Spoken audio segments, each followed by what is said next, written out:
What episode are we on? Oh, 12? shit. 12? 12? 12. 12. Sounds 12. good I to me. think last week was 11. All right. Good evening, ladies and gentlemen. Welcome to episode number 12 of Myths and Stories with your hosts, Mythborn and Ztories. Take it away, fellas. On a new platform! Yeah! Discord is fun. We have all sorts of cool new tools now with our new platform. Which may be good or bad. We haven't decided yet. We haven't fully decided how. Like the technology is something else, but holy cow! So tonight we are covering The Crow. After last week's revelation, what would you call that? Revelation?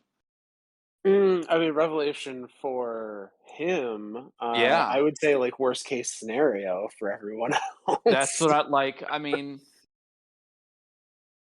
holy cow, man! His story, like, it is rough. It is genuinely rough. Like I went through and read it today in one sitting and was like, dude, this poor guy. Like, I can't help but want to be his friend now, and like just want to help him through the universe. Yeah. So when we started talking about Crow before, we talked about him as Uldren, and we ended with spoiler alert if anyone didn't know yet, Crow is Uldren. Yeah, if you've been living under a rock and somehow found this podcast. And somehow Spoilers. found this episode before any other episode, right? Yeah. So Uldren Saw, Prince of the Awoken. When we covered him, we talked about how he went crazy in the Black Forest. He went mad with Riven and gave over completely. I say gave over to darkness, but had darkness completely take over him. He enacted the scorn of the reef, Fickrell, all the different barons of the scorn and that craziness, and then of course we ended his life, be it us or Petra. That's literally left up to the player, and I'd like to think it's a simultaneous gunshot. But and then he dies, and then the next scene we see is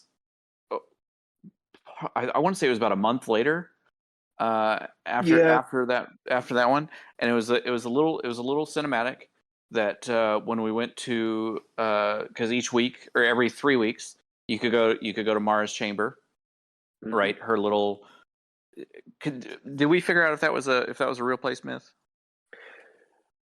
No, we theorized. Okay. Yeah. So it looks like a real place. I'm of the mindset that it's a very small pocket dimension. Yeah, right. Like if it's not a real place, it's like the smallest of throne worlds type thing. Yeah. So we go in there, and there's a vision for us to see at one of her little pedestals, and we watch this cutscene, and this little ghost kind of floats up and over and comes over to a almost like a Roman temple looking thing. It's very, very Dreaming City-esque, very, very Awoken-esque. And there's a single pedestal in the middle of it, kind of a long, narrow pedestal with a white cloth draped over it. And the ghost kind of comes over it and lets out his little blue scan and scans the whole thing, and then he does the animation of where all of his little parts kind of fly out, and he creates a little ball around himself of energy, and he just kind of and then does his little flash thing, and then all of a sudden the figure that's underneath the cloak sits up, and it's Uldren Sov, and he has now been resurrected as a guardian, which literally sent the entire community through the roof, and everyone was like, what, but huh? So I didn't know where you wanted to start this story at. So Myth. yeah, I didn't know if you want to give a little background of the ghost or. Well, I don't want to go too far into his background because honestly, his background's a lot of fluff. Right. Nothing really of substance other than the kind of cool little trivia fact. He used to be referred to as pulled pork. Yep. There was a lore card where another Guardian named him pulled pork due to his pink ghost shell. And the name stuck. Intel, he found, a Guardian of his own. And actually, I think that's where I had intended to start, is essentially with the Tangled Web, the very first entry. Yeah, Uh, absolutely. I don't go through the Tangled Web in its entirety, certainly a decent amount of it, but some of the entries are not directly relevant to that, Sure. to Crow and Glint. But so if we start with Tangled Web, entry 1, Sparky and the Scrivener, uh, this is, I interpret this to be almost immediately after or shortly after Resurrection. So we come upon the currently nameless Guardian and the currently nameless ghost, formerly known as Pulled Pork. You've explained how it's supposed to work, and I've explained that I don't care. He, the Guardian, said playfully, I don't like any of the names that you've suggested, and either we both get new names or neither of us do. The ghost emitted a static sigh. Purely as a hypothetical exercise, it said carefully, what would you name me? From the beginning, this little ghost had been the only thing keeping him going. It seemed every guardian he met had little interest in him except to hold him accountable for the unknown sins of his past. But this almost unbearably earnest ghost had mended him again and again. How do you feel about Gleam? He asked. Flash, or maybe Glint? Glint. A rainbow of colors played across the ghost's eye. Usually this meant he was calculating complex enemy behavior, determining combat outcomes, or mapping hundreds of bullets in their millions of possible trajectories. Oh, I like Glint. So this is the naming of the ghost we know as Glint, officially by his guardian.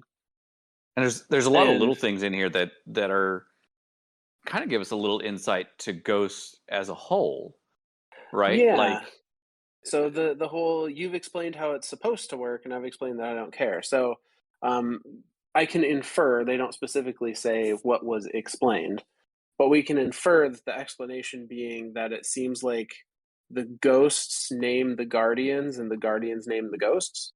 that's what it seems like. Uh, And then there's another line in there that the light bearer says, you said I had a name before, but you won't tell me what it is, and the ghost corrects him as can't. So can't, that's yeah. like that's more that kind of leads us more into the the workings of the ghost itself of it, and Ikora mentions this in the astral alignment activity. She has a few lines there where she's like, guardians give up their past, whether it be voluntarily or involuntarily. Like that is just a thing. That's Like just how it works. that's Yeah. just how it works. There's no like it's to me it's that very hardness of like how do you reconcile uh how do you reconcile what your past was if you were given complete amnesia and you just woke up one day and you have no idea who you are, where you are, you have a very, I'd say, limited kind of idea of what to do. You start realizing Mm-hmm. you have powers, you have this little drone that follows you around. Like it, would you want to know what you were before? Do you care of what you were before? You know, and that's where like the can't where he corrects them is very to me was very interesting. And then the whole back and forth of like either we both get names or neither of us get names. Like, And it ends up that one of them does. yeah, And we'll talk about this further on, where Crow actually gets his name from. But looking back on this, even this little innocent interaction between these two, um, and the fact that Glint gets his name, but Crow is yet unnamed at this point. And you see that he receives his name kind of like it's kind of stolen from his ghost to have the chance to give him a name, Yep. which is kind of sad. But Well, I do like one of the first names that he tried giving him was Sparky, and yeah, the reaction of the ghost was literally that of like, there's so much emotion in that little, like, he emitted a pained groan, contracted in the air, and fell to the ground where it lay face down in the leaf litter. So it was very much like, okay, that was like, we critical like in blow. that too. Yeah, we see a level of um I guess humanism in the ghost. Like that is Like a very kind of learned over dramatic reaction. yeah. And so that, again, that leads more to me of like the ghost itself. Like there's still so much about the ghosts as a whole that we don't know, and for it to have a very humanistic reaction was just kind of like, okay, that was kind of neat. hmm So this entry, and there's another entry I'm going to pair with it, from the Dawning actually.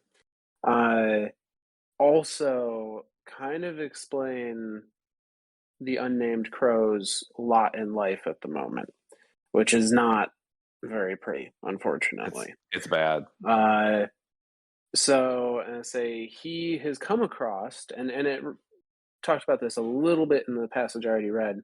Um, it seemed every guardian he met had little interest in him except to hold him accountable for the unknown sins of his past.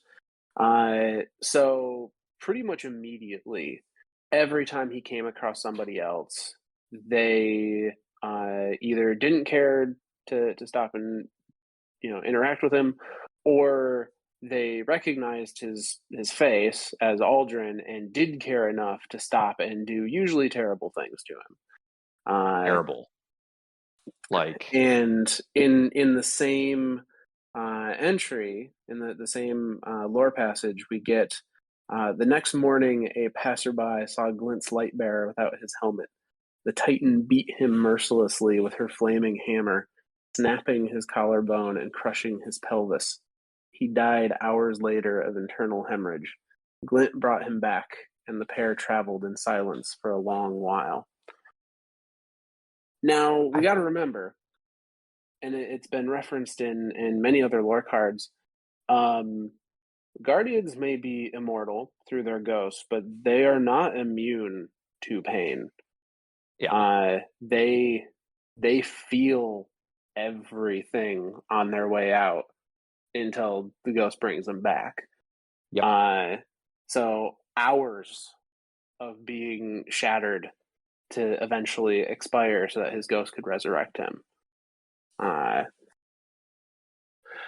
And you have to imagine that the guardian that did that had full knowledge that was what was going to happen by Like, being that's being a it guardian themselves.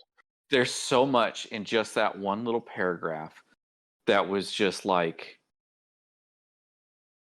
I mean, it comes back to that amnesia, the amnesia of being a guardian, right? Like, on Crow's side, or this light bearer side, Mm-hmm. he has no idea why he's getting the shit beat out of him, but he is literally getting the shit beat out of him. I mean, to the point of like, he died hours later. So he sat there in agony with a snapped collarbone and a crushed pelvis. Yeah, That and is, I mean, that's people pretty. literally hate him. Like, everything about him, every guardian that comes across that sees him is like, I want him dead. Yeah, in horrific ways, and it Horrific ways. has it has put him in this really awful, depressing state. And I wanted to put in this additional entry here from the Dawning. This is specifically from the Amnesta S2, I believe it was the ship, for the dawning, speaking kind of a little bit about his just general state of his mind at the moment. He spends his days alone. Other guardians are an unpredictable source of pain and confusion, and they see him the same way. Some react to him with outright hostility. Others are overcome by some personal and unexplained grief. He doesn't know why. That was the most painful lesson of being reborn. It's better to be alone. So he's always alone now, except for his ghost. Did you know, his ghost Jesus. says, bright but gentle, the purple glint of his shell reflects the half-light outside the crate, that in the last city they are celebrating. They call it the dawning. It is a celebration of friendship and hope and warmth. The guardian keeps his eyes closed and forces down his bitterness. The silence lingers between them, heavy and filled with unsaid things, until his ghost gently bumps his shoulder. To feel good, they say to each other, "Happy dawning." Still, the guardian says nothing, and his own silence makes him sick with himself. His ghost has never doubted him, never doubted anyone, really. He is a well of relentless optimism, and as infuriating as that is, it's also heartbreaking and comforting and a relief. The guardian is not going to be the one to disappoint them. There's been too much disappointment in this life already. Happy dawning, he says. So, Like the dawning is supposed to be like this the joyous of occasions, right? Like Ava comes to the tower, and all you do is make presents for everyone around the universe. I mean, you make presents for failsafe. You make hell, I think you even make presents for Spot. You make presents for Riven, a freaking yeah. wish dragon. You make a present for a wish dragon, and this is like the one thing that he's like excluded from. Like the crow is not allowed. I don't want to say not allowed, but he doesn't not doesn't take part. Well, I'm at I'm this gonna say not point, allowed. Like to him it's just like, oh great, happy dawning, yeah, happy dawning, yeah, all those people that hate my guts enough to murder me over and over are celebrating each other. yeah. Like, it's almost like how the juxtaposition between his aloneness and a celebration of togetherness is just makes it so much worse. It's so much worse. So needless to say, the unnamed crow is not in a good spot. No. He's and that's the thing. Like we don't know. We don't have any type of time period of how long this goes on. Of just day after day, res after res, being beaten to death by random passerbyers who all they see is the awoken prince. And so I it's funny too because I don't know that there's ever any reference of like random reports of guardians seeing Uldren Sov around the system. Yeah, I did find that interesting that so many people have seen him enough to take some kind of vengeance on him, yet nobody ever reported to the tower that, hey, there's a guardian that looks a hell of a lot like Uldren Sov. Not Like, just a hell, like literally Uldren Sov is walking around like, what the hell? We're pretty sure we killed him. yeah, But yeah, it is nobody interesting reports that this to the tower. Like that was kind of like that. Like I couldn't find one single lore card or entry or anything where there was a report of like, hey, these 3 warlocks came across this guy who looks insanely like Uldren Sov. Maybe we should go investigate. yeah. And Which I don't know. so that brings up another interesting point about the ghosts, right? There is no interconnected networking between them. No, because you'd think, the As, minute he as gets soon as he rezzed, got all res, of them that would if there know. was some type of interconnected networktivity between all the ghosts and the guard and the traveler and whatever, that they would just all this information just be instantly relayed, right? Like there'd be like an archive of like, oh hey, we this is Guardian number 7,642 today, and we have met blah blah blah blah blah blah. Like there should be like you would think if they're that mechanical that they would have some sort of record or some sort of way of keeping track of this stuff. But I do truly think that each of the ghosts have their own personality, and they're all very much I think they're completely independent. Yeah. independent. Yeah, no, Um, absolutely. So yeah, so there is. I didn't put the entry for it, and I wish I had now. There's a slightly happier entry as well. That's also from I don't think it was this dawning. I think it was a different dawning because we had a number of dawnings between his resurrection and him actually coming into the story in Season of the Hunt. Absolutely.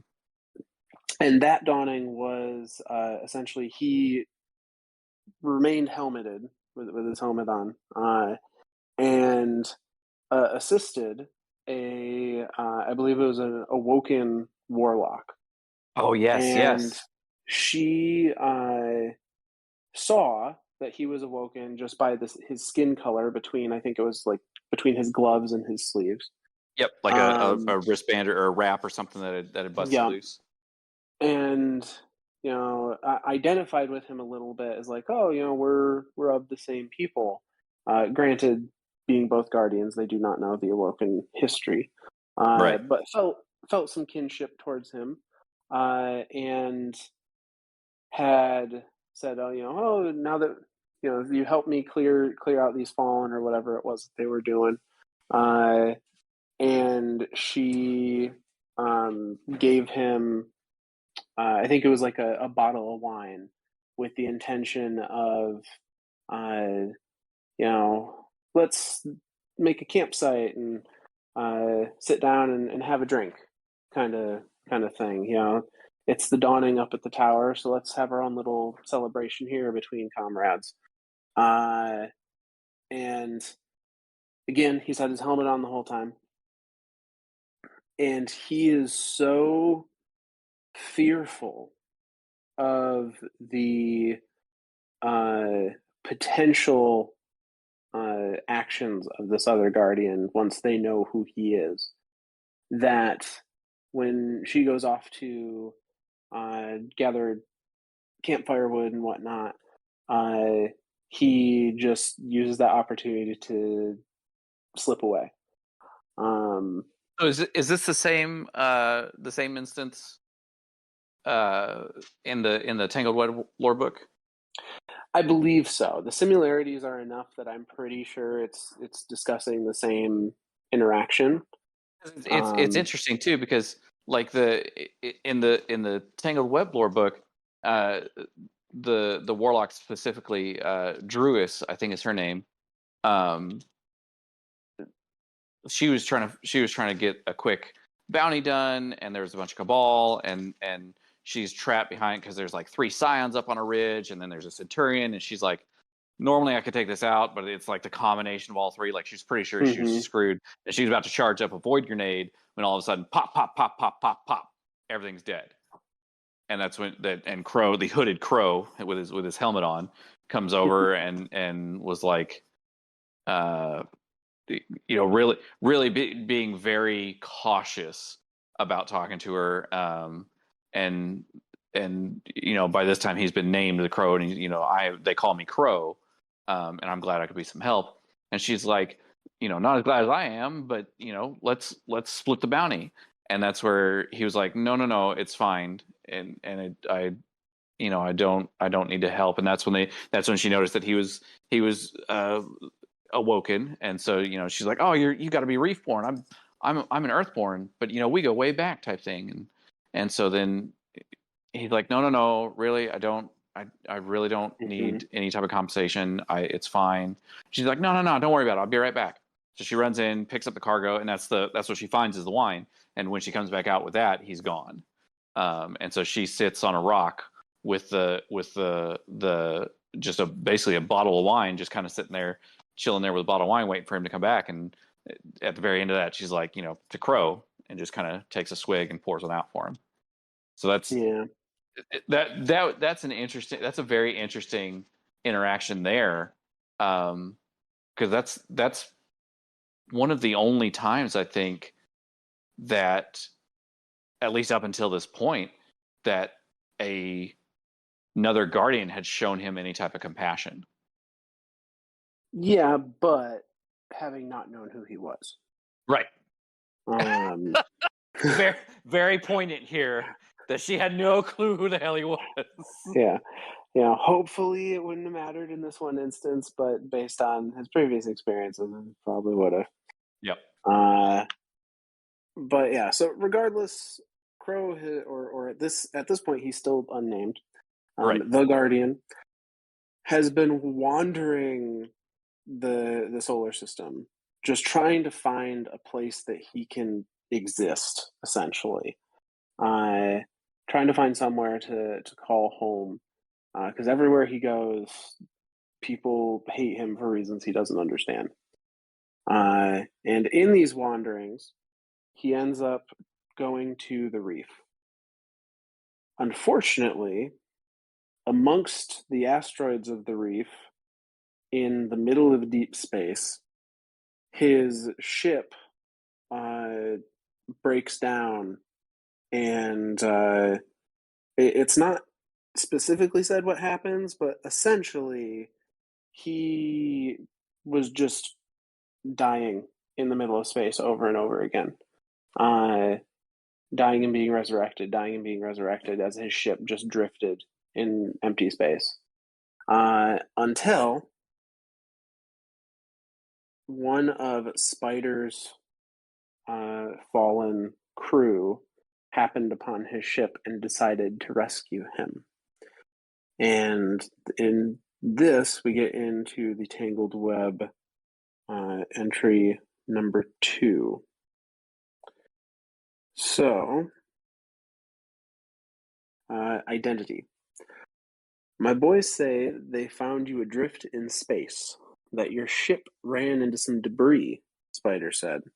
Awful generous of them to retrieve you. The spider circled slowly, blue eyes glowing in the gloom of the dimly lit space. Up close, he carefully assessed the light bearer's posture, his expressions, and even something as intimate as subtle as his scent. How long were you trapped up there in the vacuum, dying and being reborn over and over again? The light bearer slouched, and his gold eyes averted to the floor at the memory. Long enough to know what eternity feels like. Long enough to know I'd never escape without... He looked up to Spider. Without help. I don't think I caught your name, Spider added. One final test. The Lightbringer didn't know how to answer. His ghost was silent too. I don't have one. It took all of Spider's energy not to burst out in laughter. Well, that won't do, Spider insisted. That won't do at all. I won't have someone in my care, Spider was careful to emphasize the word, without a proper name. With a sly tone, how about we try one out? Just for a little while, you and me. His voice lowered. What do you think about Crow? The Lightbearer's eyes showed no recognition. The Spider's shone with predatory intent. So a couple things.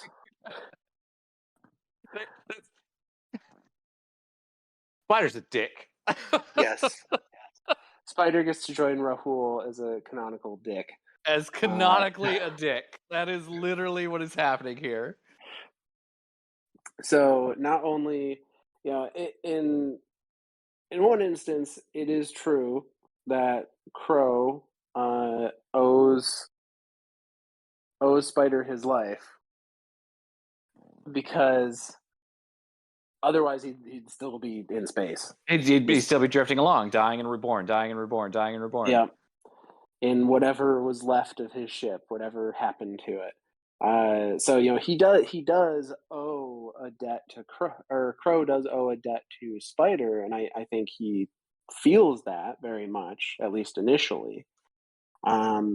Whereas Spider is also going to play off the fact that there's a debt to be paid there, is also playing off the fact that he knows who Aldrin was.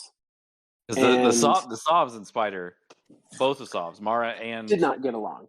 Literally, like they were not about this guy at all. The Spider's always been this smuggler, black market of the reef, and really kind of has always been there to kind of like, I don't want to say screw shit up, but like make things very hard for anyone in the reef to kind of make a life for themselves or anything. He's very much like a mobster. Yeah, absolutely, 100%. He took advantage of the Awoken trying to flee the reef after Mara's death, initial death, against Oryx, where there were Awoken that were like, we just want to get somewhere safe. Like, the reef is not safe anymore. You know, without our queen here and our prince here, we're good as dead. Awoken people were just shattered. And Spider took that opportunity to essentially be like, hey, come work for me. I'll give you protection. Which, I mean, he did, I guess. But it's the same thing as being. I was gonna say, can we put protection in quotation?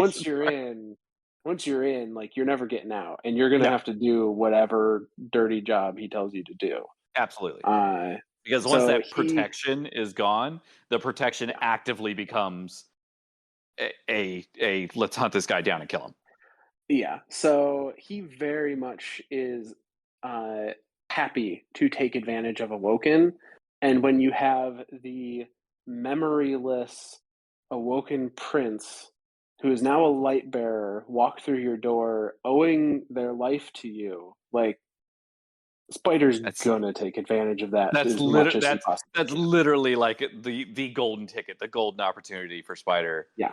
Of like this, I cannot pass on this. There's nothing in the world is better than this moment right here to the Spider, and for him to take advantage of that and suggest Crow. So Crow itself has some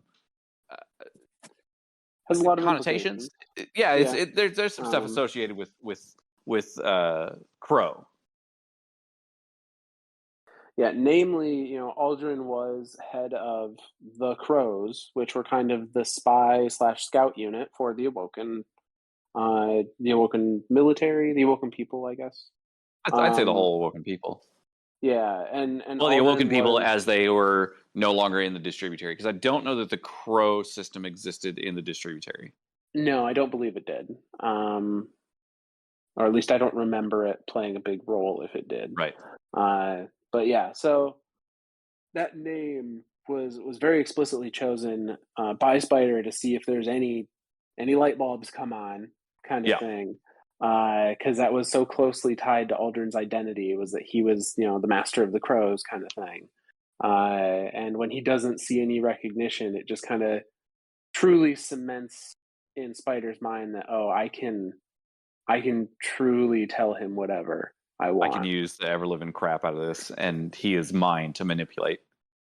Yeah, although, not to say that Crow didn't get a little defiant at times as he started to work for Spider, and originally because he owed Spider a debt, and it was a safe, quote-unquote, place compared to wandering in the wilderness and being murdered by passerbys.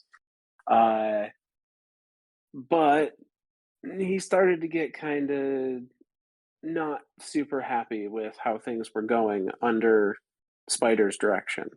And we see some of that, as well as the beginning of the consequences to that, in A Tangled Web Entry 5, Therafosa.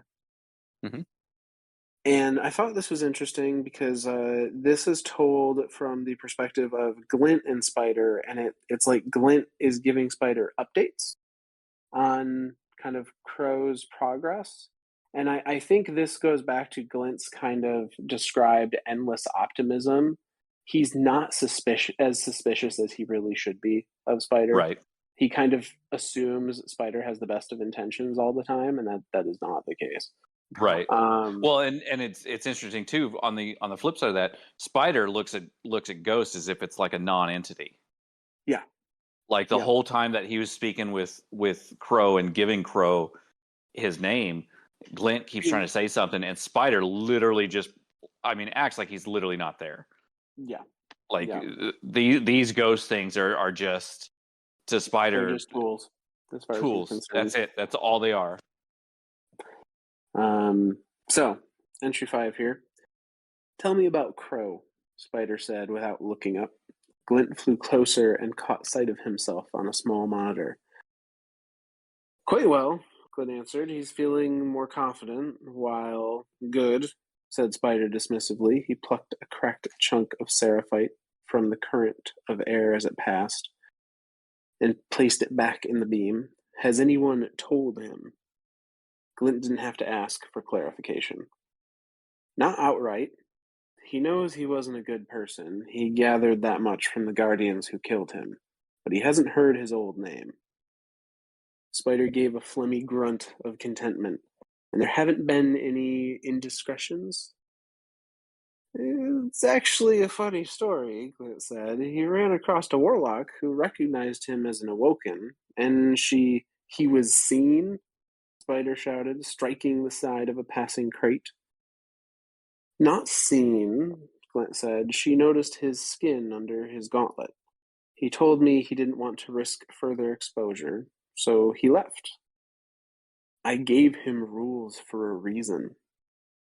Following the rules is counter to his nature, Glint said blithely, then noticed Spider's scowl. Frustrating, I know. He could ask anything of the next Guardian he sees, and I couldn't stop him. Spider growls, You will stop him. The thing is, said Glint, someday he'll realize who he was doesn't matter. What's important is who he is. Who he is, Spider hissed, is an investment. I'm counting on you to remind him of that fact. A damaged crate floated past, a loose glimmer swirling in the gravity beam behind it. Baron Spider, Glint said respectfully. In his short new life, Crow has faced more than his share of cruelty. He learned what it is to truly suffer. Glint mistook Spider's contempt for contemplation and continued. He isn't afraid of being hurt anymore. If you want him to stay, he said helpfully, you'll need to offer him more than threats. Thank you, Glint, he said, his voice calm. I will call for you again if I need you. So, Glint, having the best of intentions, has, I think, told Spider exactly what he needs to do to keep Crow on a leash. Absolutely. That's like that was to me that was like the most intense, like reading this as an outside viewer, right? Like knowing Glint, knowing Spider and everything about him. Like in your head, you're like screaming at Glint, like, for the love of God, shut up, little ghost, and just leave. Stop giving him ammunition. Stop giving him what he wants. Like just leave. But Glint is very you said it earlier, he's optimistic. Optimistic, yeah. Overly optimistic about everything. Very trusting, very optimistic, very much like it's not even a second thought to be like, hey, here's what's going on with my guardian, and here's every little detail about his life, and da da da da da, and here's his day-to-day stuff going on. Yeah, and I feel like Aldrin certainly doesn't, or Crow certainly doesn't, but Glint also, I don't think, has probably ever had an interaction with Spider before now, so they don't know his reputation per se. Right. They even refer to him as Baron Spider. They think he's the head of a Elixni house. Yep. Not the mobster that he is. So which is interesting. So this is where I was getting a little kind of, I don't want to say sidetracked or confused a little bit, but the whole Baron Spider thing, Mm-hmm. Not to derail like we always do. Uh, typically, the head of a house for the Elixni has been referred to as Kel. Where does Baron come from? Because the only time I remember seeing Baron was the Baron of the Scorn. That's a good point. I'm not as up to date on my Lixney hierarchy as I maybe should be. But you're right. We always think of we we always think of that, yeah, as Kel is the head of a house. So I don't know if Baron is traditionally under Kel, or if it would be Over Kel? Like, to me, Kel is like the head of house. Like, that's like, yeah. I'd always, because Kel of Kells is like yep, the the head of the all houses, like prophesized the leader of all prophesized houses. leader. Yep. Yeah. Whereas like Baron So might be like maybe a general, like maybe second in command or something like that. Because we that's kind of like what I'm thinking. Spider himself talks about having lieutenants, so we know that he has some sort of hierarchy that he's, if he hasn't built it for himself, it's something that he's definitely learned from Elixni culture and history. So I would think that Baron would kind of be like that, like maybe step down from Kel. Yeah. So I'm looking up here to see if I can find real quick. Command structure of the Elixni here. Okay, so Baron. Did Kel you is find a full I command did. structure? I did. I found a full command structure for the Elixni. So the Kel is the political leader of a fallen house. The Baron is a noble captain who lead their respective flotilla of fallen skiffs and ketches. So yes, Kel is still the top of a house. Baron is like their second in command and third in command that are in control of fleets under that Kel. So and that's what I was about. Like that's very interesting that the Hell is very much a political leader, whereas the Baron is more of a militaristic leader. Yeah. Right? Like this like, so that, I mean, that to me says a lot about Elixni. What would you call that? Elixni culture, Elixni Yeah. Elixni politics, like government. that.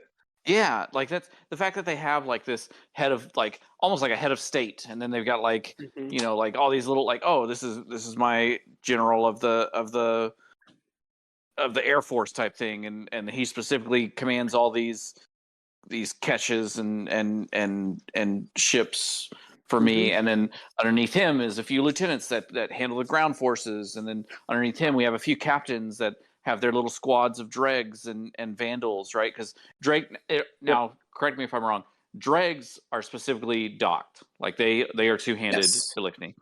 Vandals Dregs. and marauders are not. Correct.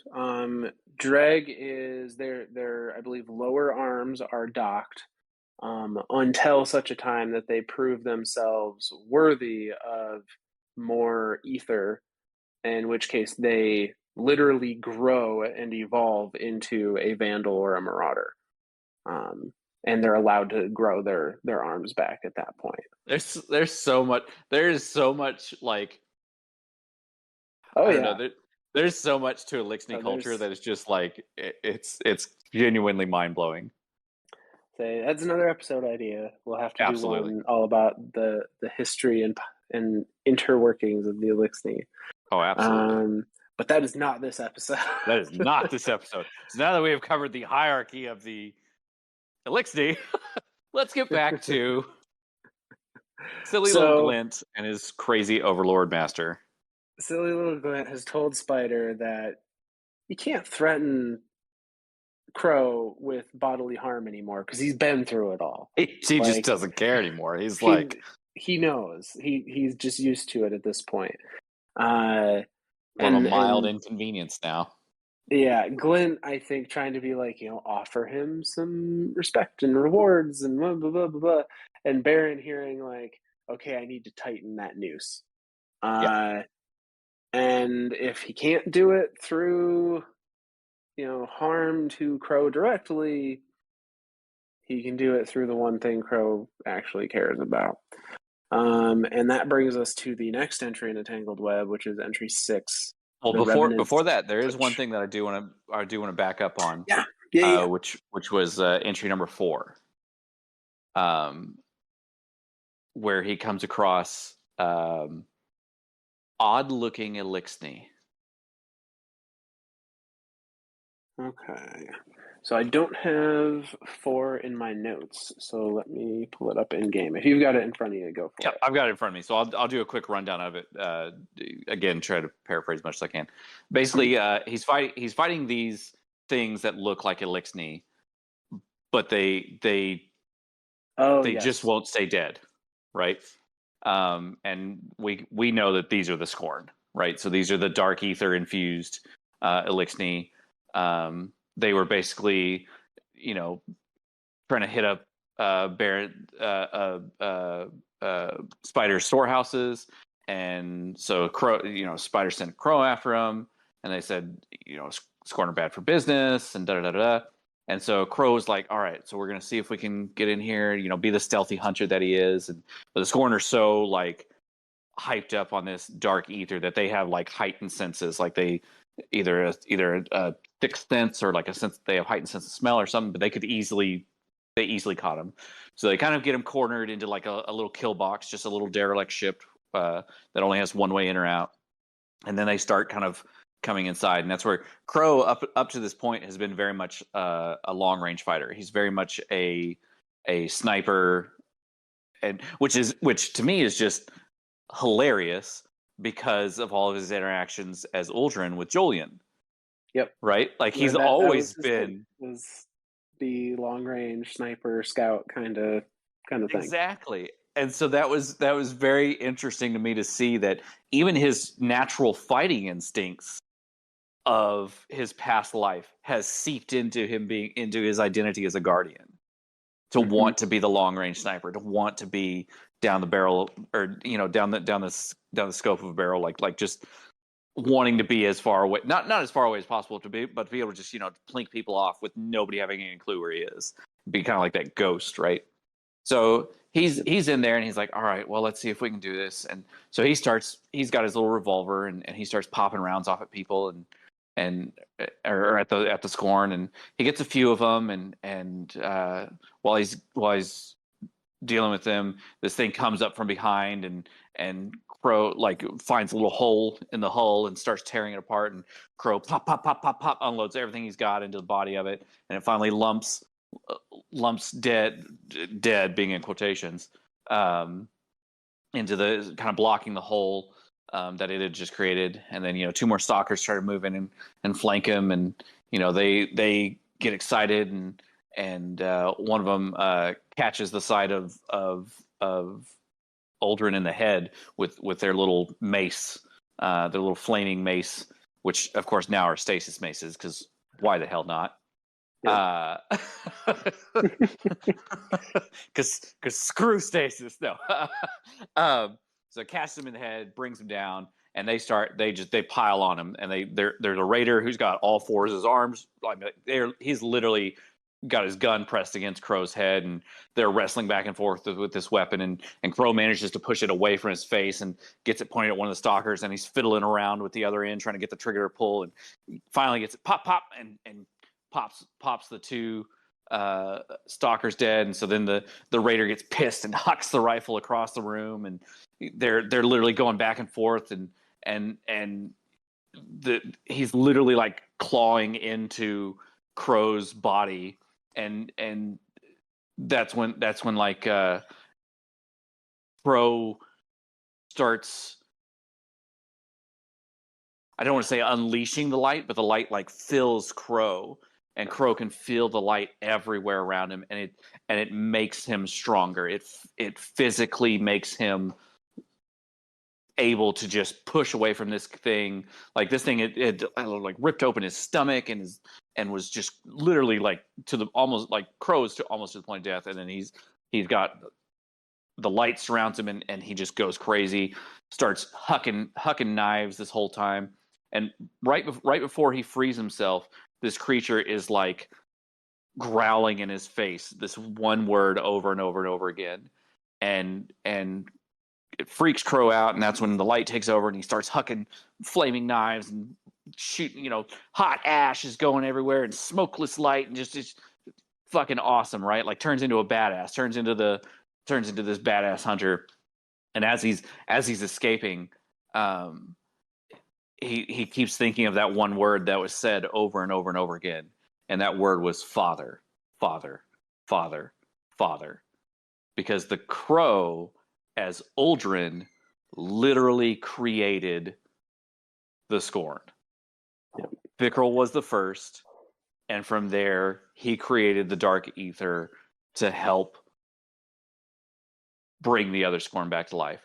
So now there's a whole out there that's calling him father, and he's like, this is fucking weird. Like he has no idea what to even do with that information. Like it's such a jarring, off-putting thing that Crow himself, I think, has no clue what to do with this information. No, I think he's kind of choosing to ignore it more than anything. He's choosing to think of them as just mad, crazy creatures, than try to even begin to understand what it might mean. But to me, that's also crazy because like that means the Scorn, as an undead entity or whatever, they like they recognize him. Yeah, I mean they recognize him as father, as the creator of themselves, and they recognize him aesthetically as the creator, but they didn't like stop trying to attack him and bow down and do what you said, kind of thing. This is true. They still attack him as a light bearer, but there's still that subroutine in their head that's like, this is our father, this is our creator. Mm-hmm. So yeah. So I just wanted to mention that one interaction of Crow and the Scorn. That was that to me just, I mean, leads so much more into fucking with this guy's poor head. Like yeah. So it was actually after the events with the Scorn that Glint had his discussion with Spider, which then led to Spider's actions that put Glint in the state that we knew him in when we first came across Crow. And that was in Tangled Web number 6, Revenant's Switch. What was it we talked about before you left? Spider's rhetorical question that sat like a weight of stones on Crow's shoulders. Crow didn't look up, and when he started to answer, Spider cut him off. Guardians can't be trusted, Spider reminded him. They can be useful, they can be powerful, but never trusted. Baron, I only thought to know, Spider bellowed. You didn't. If you thought about anything, you wouldn't have exposed. Spider caught himself, words turning into a snarled grumble as he laid back in his throne. You screwed up. But maybe there's some... Spider hesitated and chose his words carefully. Wisdom in your hands are too good a resource to cast aside, especially on matters beyond our mutual... Spider held out a hand. I have an idea to protect you. His offer sounded sincere, if Spider meant his investment and not Crow as a person.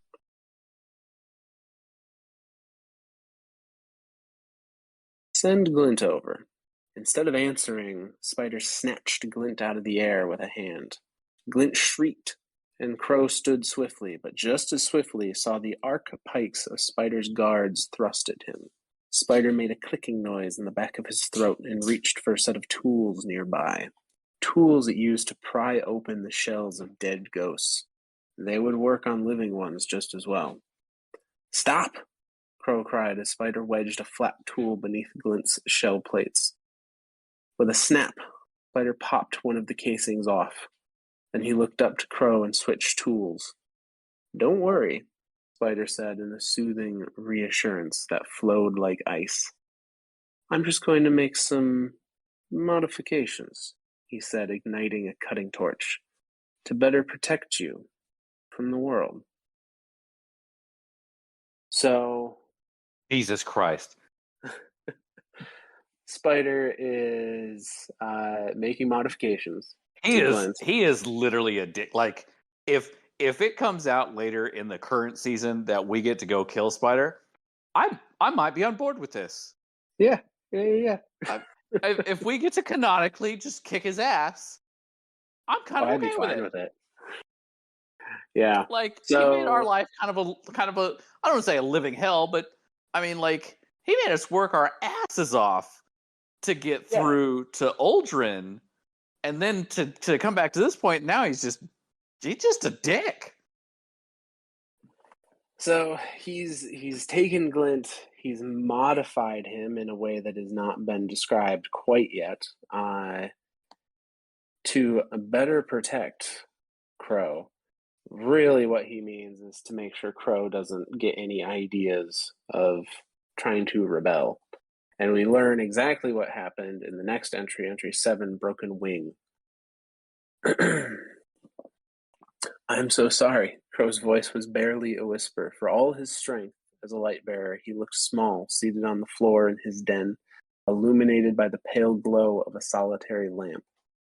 Crow cradled Glint in his cupped hands. The ghost's monocular eye stared up at him and flickered weakly.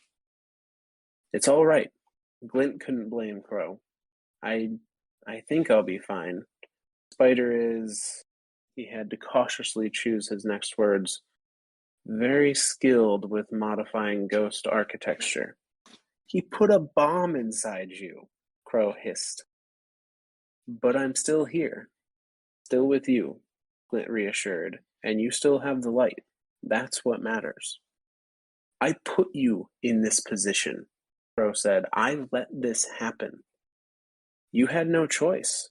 We can't change the past," Glint said as he floated up out of Crow's hands. A little crookedly, like a bird with an injured wing. "We can only look to the future." Crow forced himself to gaze into Glint's single flickering eye. "My future is with you. You are all I have, the only person who—" He lowered his voice, afraid Spider might overhear them.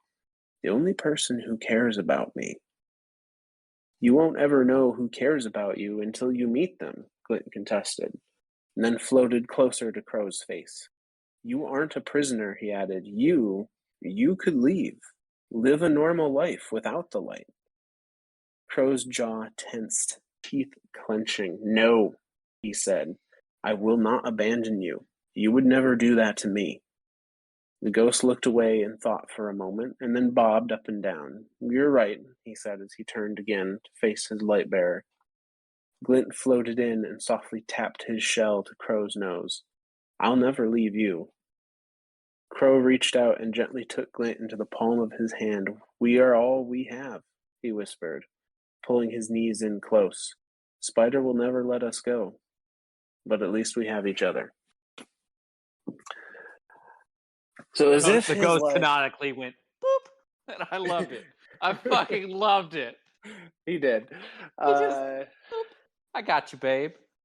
So this, as if Crow's life wasn't bad enough before this, he's now a prisoner to these awful circumstances.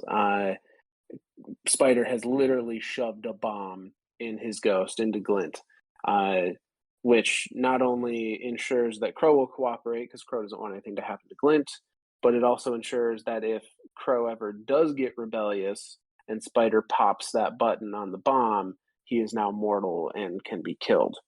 Yep. But there's some other interesting tidbits in here that are not directly related to Crow that I found kind of interesting.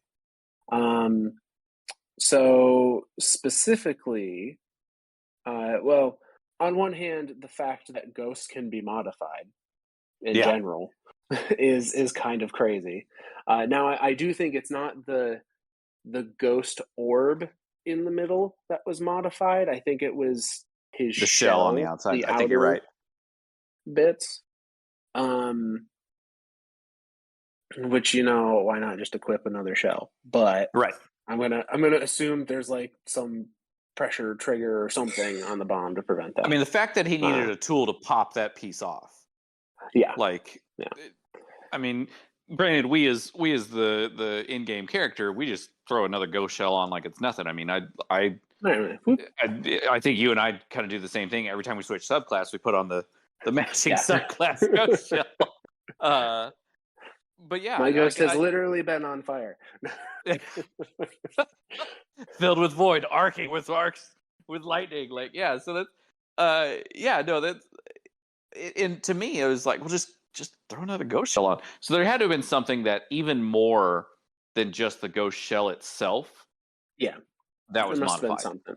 Like there had to have been something either to the orb, the center of it, the central orb that is the ghost, had to have been modified somehow, or some interaction between the two, like maybe it's electromagnetic thing, whatever. Yeah. But this is fully like there's a mini bomb in Glint at this point.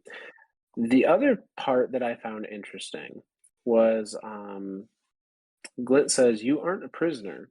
You could leave, live a normal life without the light."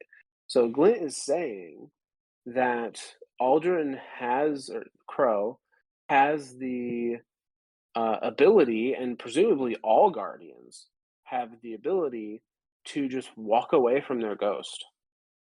And in this case, Glint would most likely die whenever it's discovered, or maybe be held ransom or something. But if Crow had chose to do so, he could have just walked away, been disconnected from the light, I assume via proximity or death of his ghost through the bomb, and been mortal, essentially. That's an interesting I never even looked at it. I never even looked at it from that perspective. I always, when he mentioned you could walk away, live lightless, I always just thought of it as, I could give up Glint and let him blow up and then just leave. But I never thought of that in like the bigger picture, as like any Guardian could just walk away from their ghost and be like, yeah, I'm done. Lights cool and all, but nah, I'm good. I'm good, bro. And I suppose we have examples of people living, of Guardians living after their ghost is gone. You have Eris Morn as a perfect example. Yeah. Although she replaced it with a spooky rock. Do we know what that rock is? I'm 99% sure it's the Ahamkara bone that got her through the Hellmouth. I think it's I think you're right. B, I think it's the only thing keeping her alive. Maybe so. I truly think that little whatever she wished, I think that thing is keeping her alive. Either to be to a specific point in time or whatever. I don't know. Eris is Eris. I want to talk about that, but I'm no, stopping myself. And now all of a sudden, this is an Eris episode. Okay, I'm gonna make one comment and then I'll stop myself. So, if that little rock is an Ahamkara bone, and she carries it with her all the time, everywhere she goes, that means there's literally been an Ahamkara bone in the tower, around the Vanguard, around Cade, around Mara, and all of her meetings with Mara. Anytime that Eris was anywhere, we can maybe assume that was also present. On the Dreadnought, on Europa. Holy shit. On the moon. On the moon, in front of the pyramid ship. Holy crap. So, there's your... Damn it, Eris. Damn it. But enough about Eris. There's the teaser for some far off episode we haven't even thought about yet. The real reason why the universe is gone to shit. Eris has brought a wish dragon bone all over the damn place and just been whimsical about it. So everyone just willy-nilly granting everyone, wishes willy-nilly. I want a um, pony. Okay, you are a pony. How about that? Fucking wish magic. so if we zoom away from Eris and back in on Crow here, dude is kind of at the lowest low possible. He has gone from freedom but isolation to kind of forced companionship and imprisonment. Oh yeah. And this is the state he's in when we make our fateful introduction to him. So, essentially, while Crow is now permanently, as far as he's concerned, under Spider's employ, uh, the Wrathborn start to pop up on the Tangled Shore. And this all takes place during Season of the Hunt in game. The Wrathborn are essentially Zivu Arath's way of making soldiers is to just use these cryptoliths to infect and drive crazy with bloodlust whatever creature happens to be unlucky enough to wander into their influence.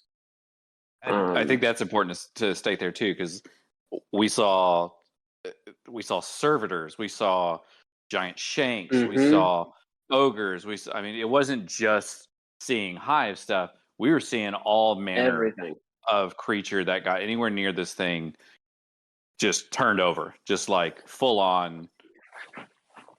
Very one of Ziva's similarly, lieutenants type thing. very similarly to Taken. Like anything can be taken, and Ooh. is gives itself over to in those cases Oryx. And I never it made that works in a connection, but similar that's vein. absolutely what's happening there. So I'm kind of my headcanon at the moment is that the Wrathborn ability, or the ability to create Wrathborn, I think is maybe either a uh, lower version of the power to take, or is a related power, power of the darkness. Yep. But we do know now that currently canonically in the game, Xivu Arath, I don't think has the power to take beings on her own, but her benefactor, whatever the entity of the darkness is, does have the ability to take and is telling them to follow her command. So, which I'm curious if that's I hesitate to say that that's a direct, because we still don't know who. I mean, in my head, Xivu Arath is directly serving the darkness. Oryx was yes, directly serving the darkness. Savathun is not. is indirectly serving the darkness, but wants to find a way out. Like everything about this season tells me that Savathun wants a way to free herself from her worm, to free herself from the darkness. Everything that we've seen in the Witch Queen trailers and the little teasers and previews makes it seem like a throne world bathed in light. Like we don't know if that's the light or just light in general. Mm-hmm. But I think of it as it's capital L light in the media. even on the so it is. It is the light. So it is the light. Holy shit. Okay. Well, damn. Yeah. Savathun might be a good guy. We'll see. We're I might. apparently based on the trailer, we're still going to mess her up, but I might be Team Savathick. No, don't bring that unholiness in here. Do not. This is an official do not. Nobody in this chat, nobody listening to this podcast years down the road, do not Google Savathun Rule 34. I'm telling you right now, it's a bad idea. Continue. Learn from Zora's misguided experiences. I don't know if they're misguided. They're definitely an experience, but they're just don't do it. I'm just telling you right now, don't do it. Curiosity killed the cat. Absolutely, it did. It also killed all of So, Zora's imagination.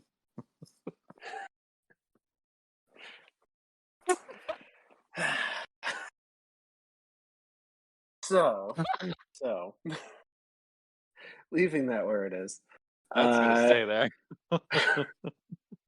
The Wrathborn are under the direct control of Siva Wrath, with the only directive given to them to essentially fuck shit up.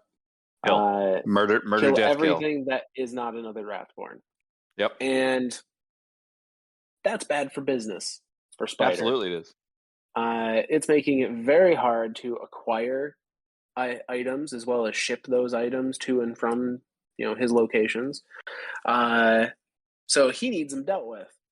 But unfortunately, or I guess fortunately in the long run, but unfortunately for him, he has come to the realization that it's more than he can handle, even with Crow as an asset. It's not something that can be dealt with his current resources. Right. And so Spider actually tells Crow to seek out Osiris on the moon to learn how to deal with the Wrathborn. Because Osiris, and this is Osiris, not Savathun as Osiris. Not Osiris. Not Osiris. Osiris had been on the moon. All right. Now, studying. to completely derail, I just had a thought in my head of Osiris Susthik. No. Don't Google that either. All right, continue. No. You can't just take two things and smash them together and go, there we go. No. There, Rule 34. Go. No, you totally can. I'm telling you right now, you totally that's can. how the internet I don't works, suggest I know, it. but... I don't condone it. I've seen it, but that's not the point. The point is, it's a bad idea. If we could be demonetized, we would be. God damn it, we are. So, Spider sends Crow out specifically for Osiris, because Spider knows through his spy network Osiris is on the moon studying the cryptoliths of the Hive. Specifically because of Savathun and Sivurath's involvement with the events of Shadowkeep. Yep. However, as we know, Osiris, while he's out there studying these, is attacked by Sivurath's High Celebrant. Sagira ends up sacrificing herself to allow Osiris to escape, we think, or we thought at the time. Really, all that sacrifice did was open the possibility for Savathun to possess him, as we have discovered in the current season. And just as a quick reminder, as far as like a timeline, so Forsaken happens, all those events happen at some point in time in that year, which was the season of the Forge, the season of the Joker or Gambit, and then the season of Opulence.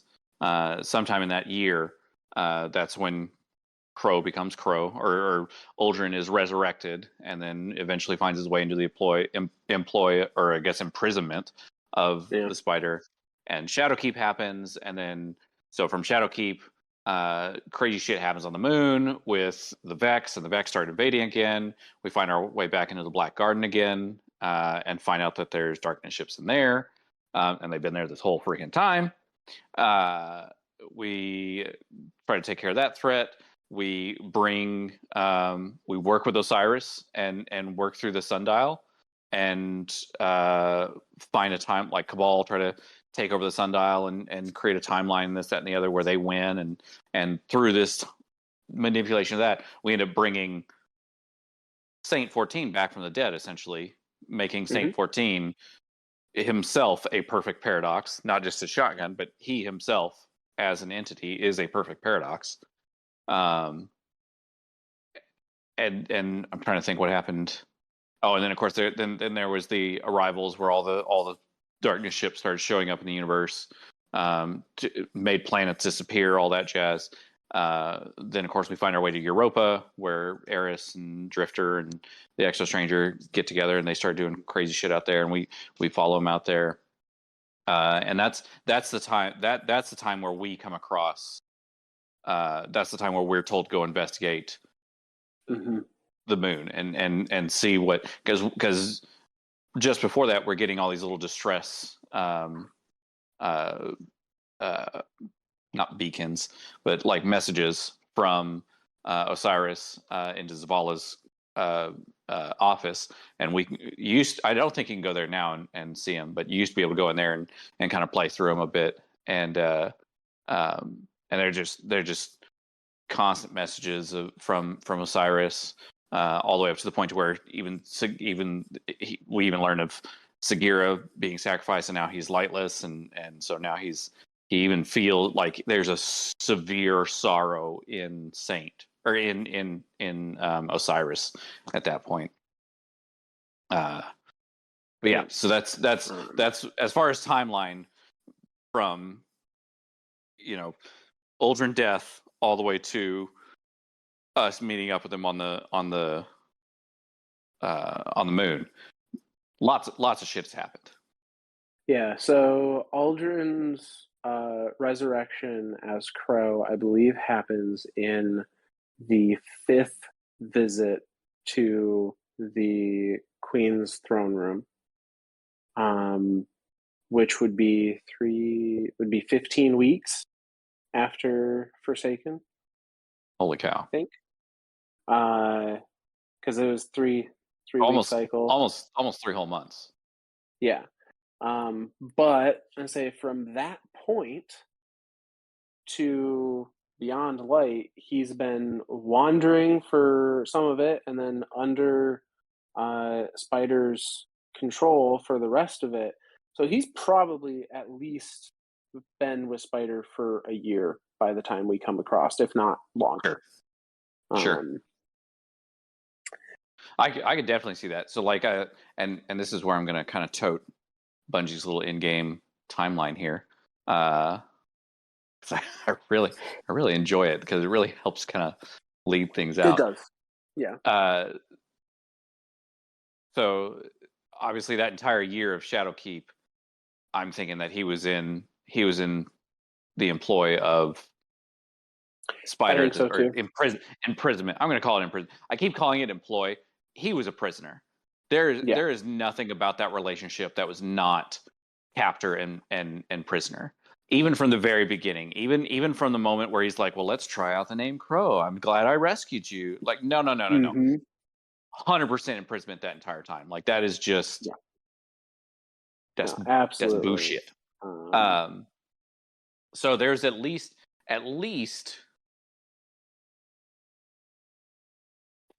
6 to 9 months of him wandering around, getting beaten to death every day. That's a long time to get beaten to death every day. Yeah, and well, we don't know his every day, but every interaction he had with another Guardian was negative, essentially. I mean, you tell me you're going to go through the universe one day without seeing a Guardian. I mean, okay, yeah. I guess. I'm just going to put that little piece of information out there and just let that sit on the floor there for a second. And then you tell me that he didn't get beat to death every day for 9 months straight. Okay, he probably did. I think he did. I absolutely think. And this is me as the person. I have finally there are some people out there. My wife is definitely amongst this, who will never forgive Cade. Never forgive Uldren for what happened to Cade, for killing Cade. Mm-hmm.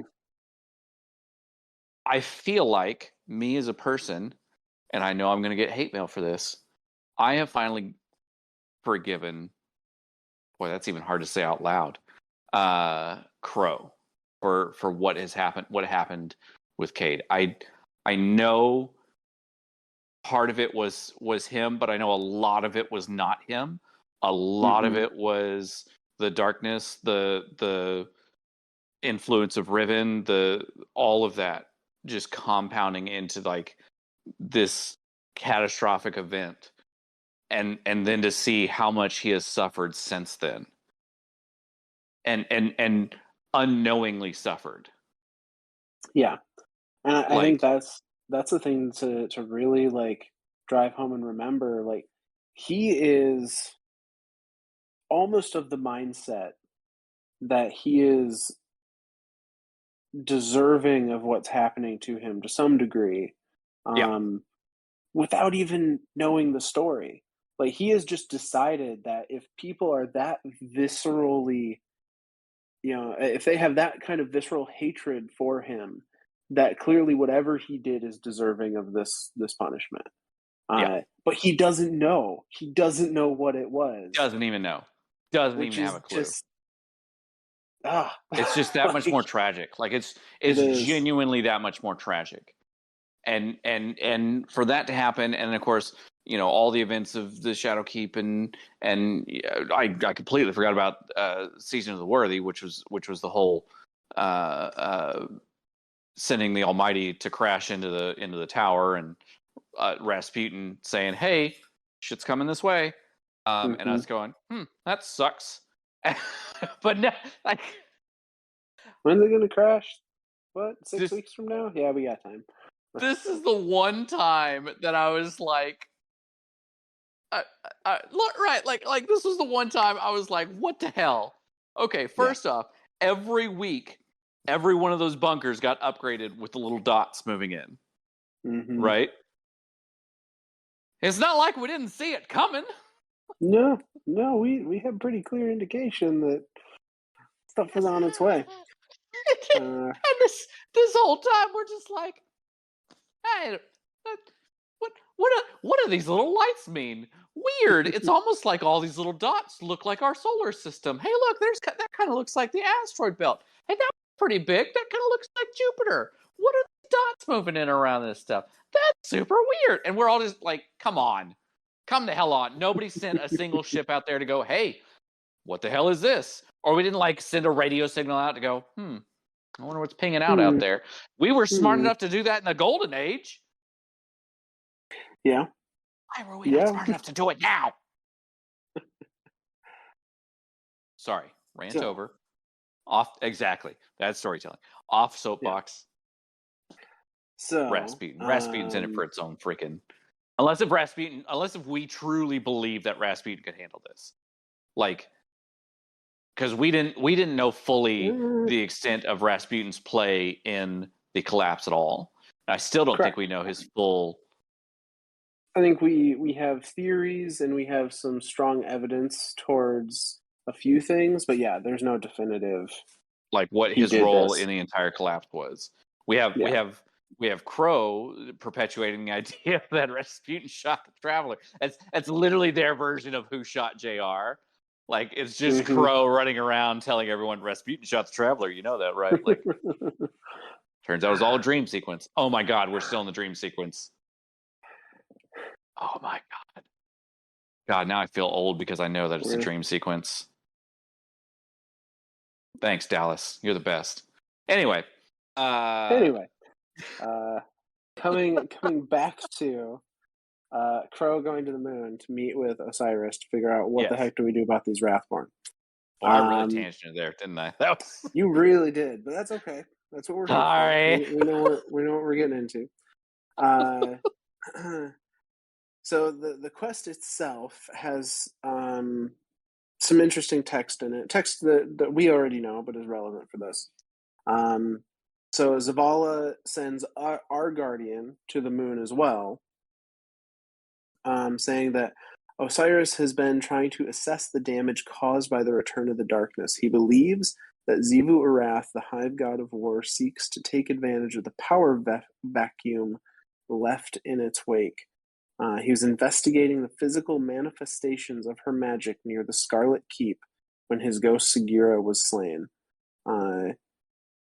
And essentially, Osiris delivered a message through a secure channel requesting that you personally aid him in this hunt, the hunt for the High Celebrant. I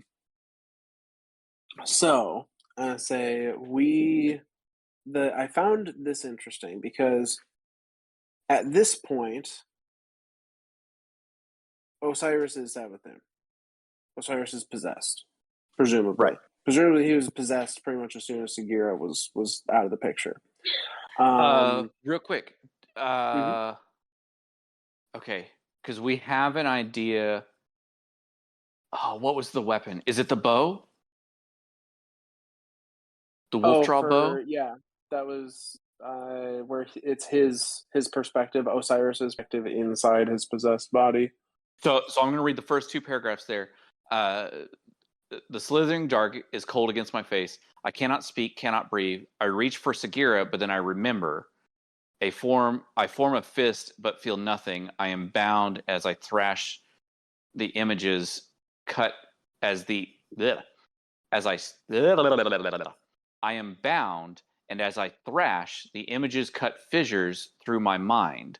Someone, the awoken prince, he helps me in my feet, but I still struggle in the dark.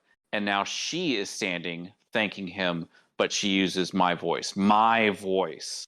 And so that, like, we do know that obviously, like, there was some sort of time there because he can remember that Sagira is dead in this passage.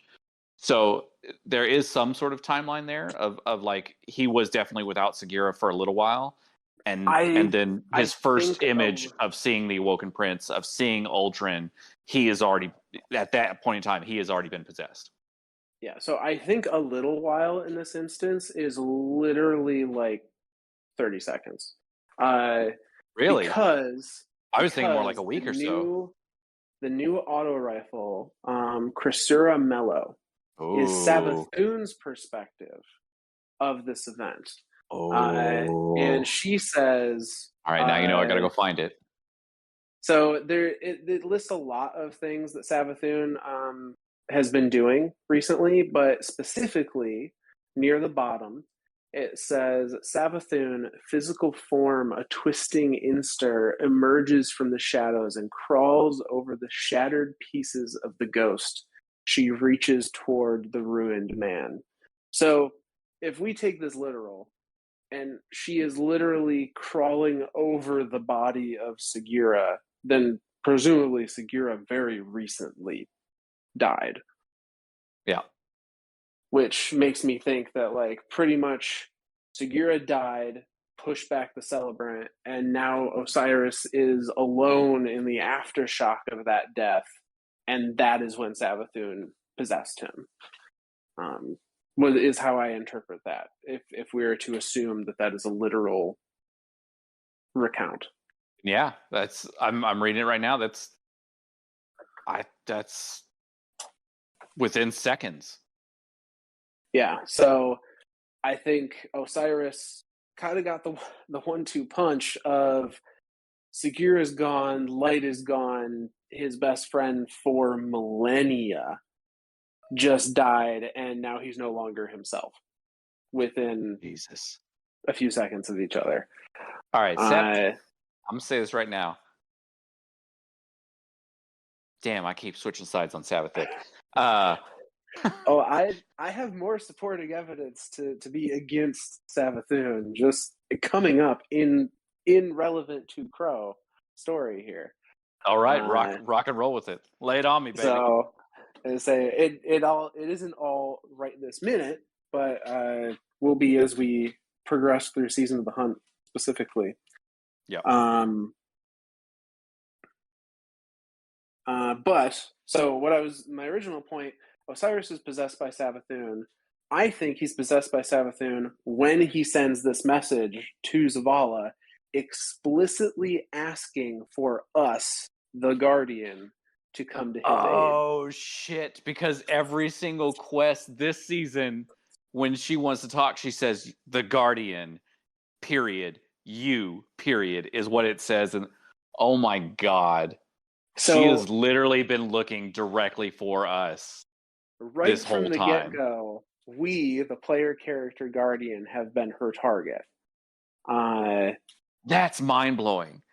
The fact that she really is like the goddess of deceit and trickery. Mm-hmm. Like, she will not, there is nothing direct about her at all. No, not at all. And it's fascinating to go through these quest dialogues, knowing what we know now, because there's so many little things that I'm pulling out and I'm going, wait a minute, is she doing this for a reason? That I think Holy is shit. really interesting to discuss. But this particular mission, so we land, we go through the catacombs of the moon, and we come upon who we believe is Osiris, who is about to be attacked by a hive knight, and is saved.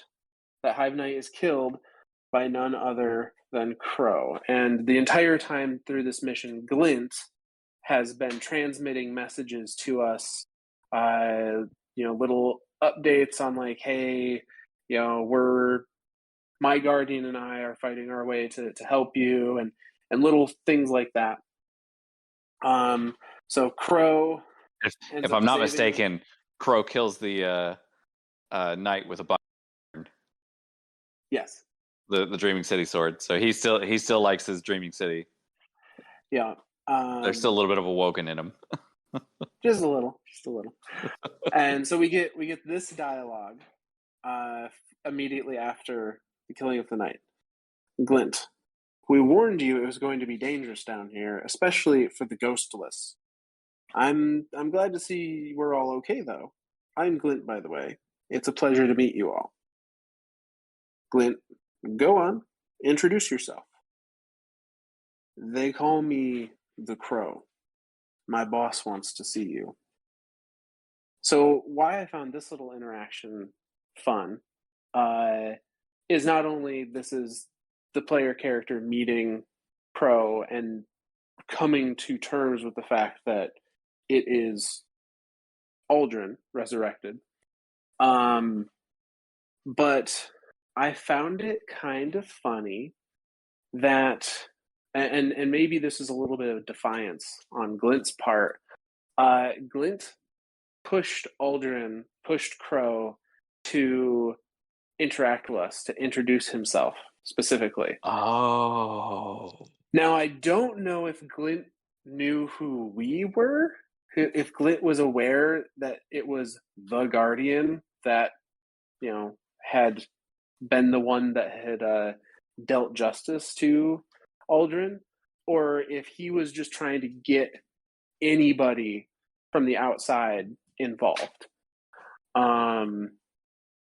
But I think Glint very intentionally was being defiant of Spider's orders and seeing the opportunity that, like, well, I can't rely on Osiris because he doesn't have any power anymore. But if I get this other guy involved, then like maybe something will happen. Dude. And so, all right. What if all So that was Savathun's ultimate goal in the first place? now I don't think Savathun planned for Crow to be there. Okay. That I don't think was an expectation.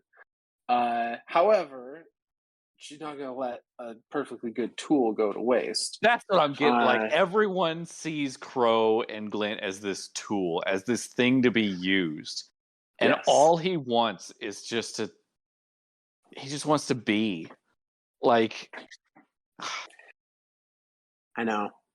He wants respect. He wants purpose. He wants people that care about him, the person, not him, the power, or him, whatever he used to be. It's so heartbreaking. It's so. I just want to give him a hug. That's all I want. I just want to give him a hug. That's all I want to do. Tell him everything's going to be okay.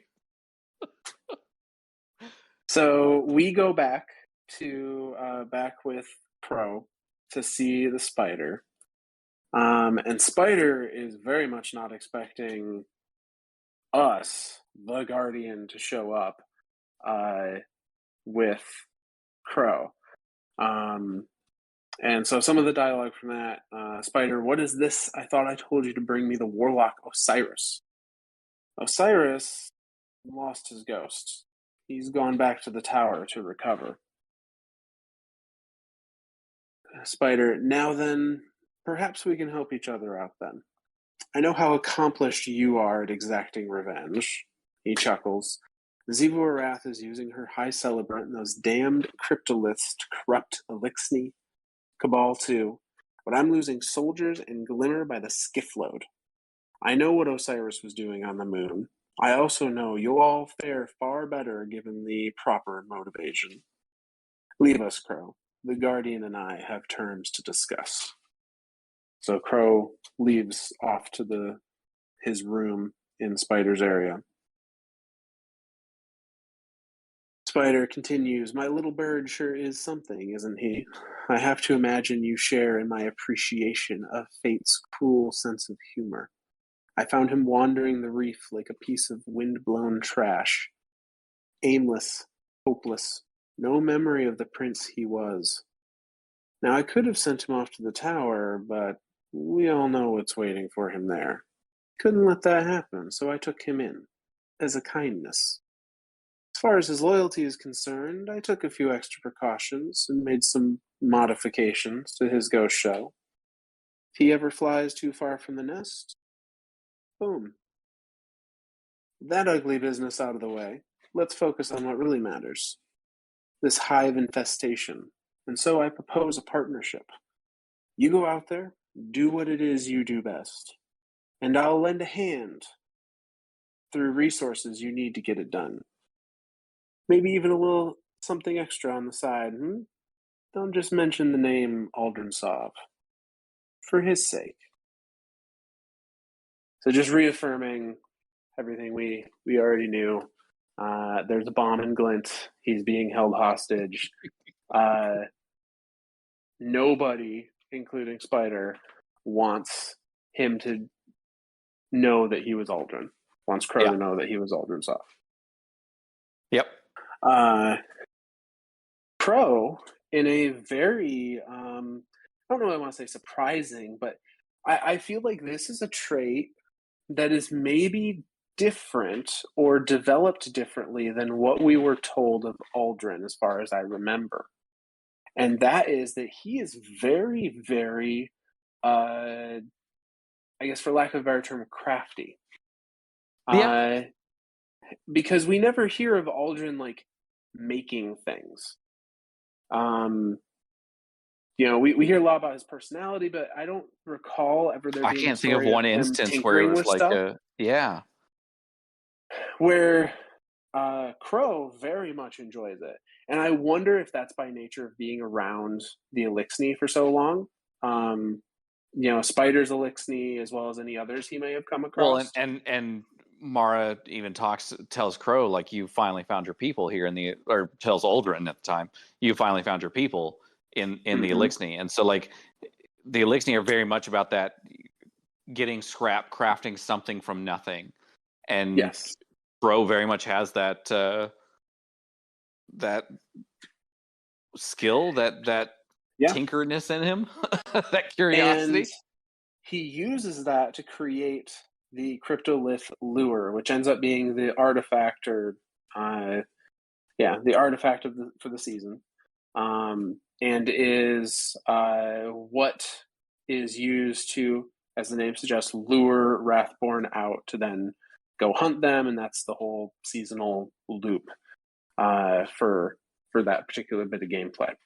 However, the little story behind the lure is kind of interesting and kind of fun, actually. So this is the lore card on the Cryptolith lure itself. Yep. Crow felt a subversive rush as he assessed the aisles of display cases filled to the brim with curios and artifacts. Glint maneuvered through the rows, scanning item after item. Look, an Ahamkara brain, fully intact. And here, a Golden Age missive written on pulped plant matter. And this looks like a pre-collapsed datapad, named after a fruit. And here, Glint, Crow interjected. Do you hear that? The ghost froze in midair. Crow could hear something in the room. Not moving, not rustling, but whispering? Yes, soft voice calling out.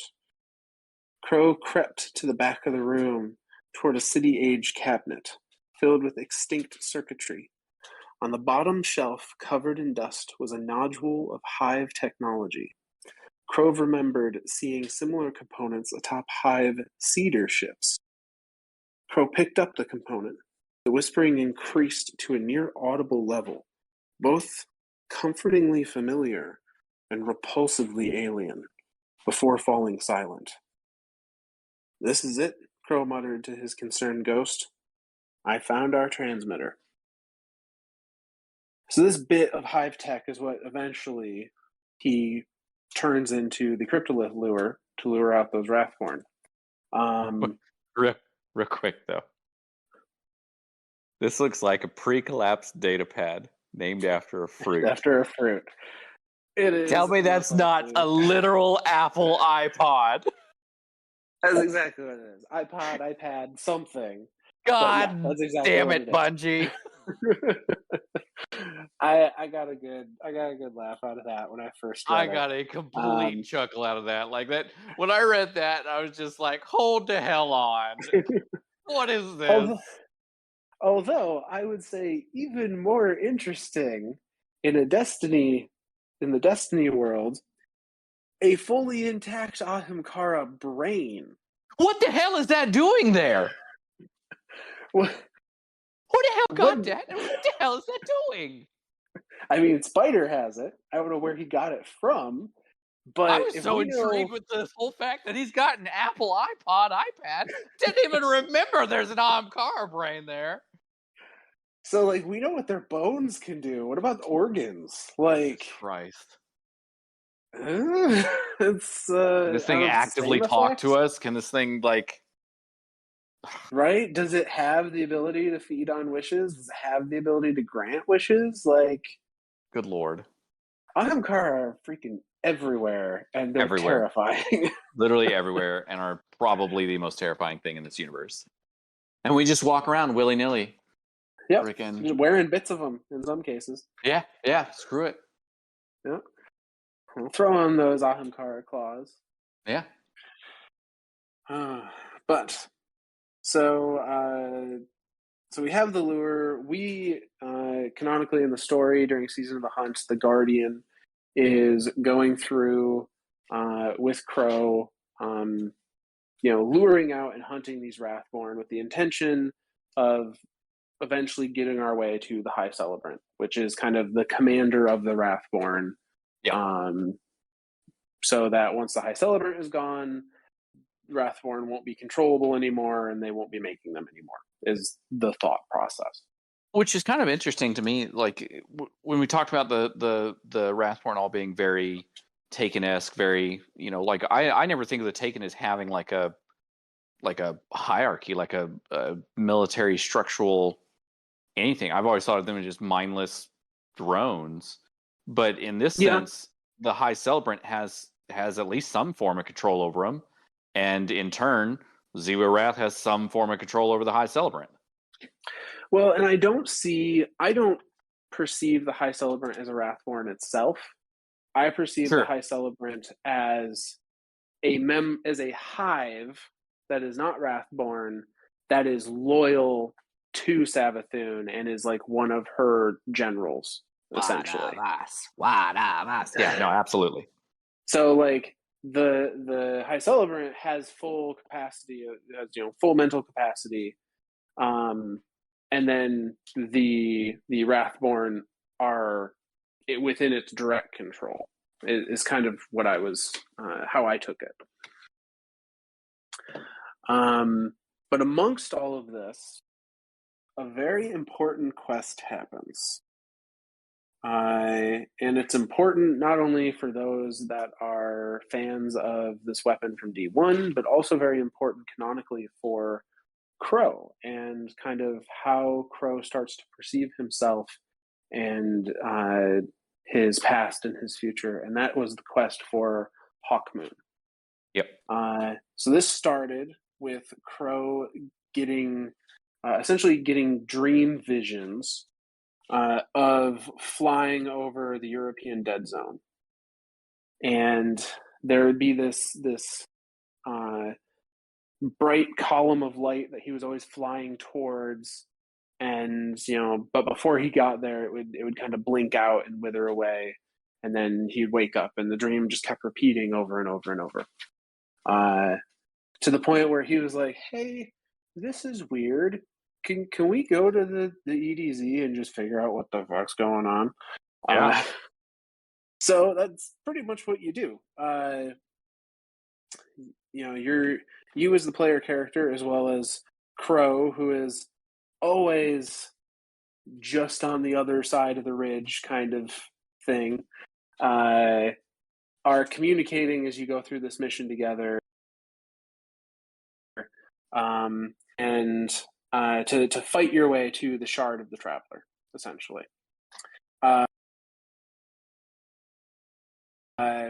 Now, very interesting is as you're fighting through to get to the Shard of the Traveler, which to you, in that first mission with Crow, you fight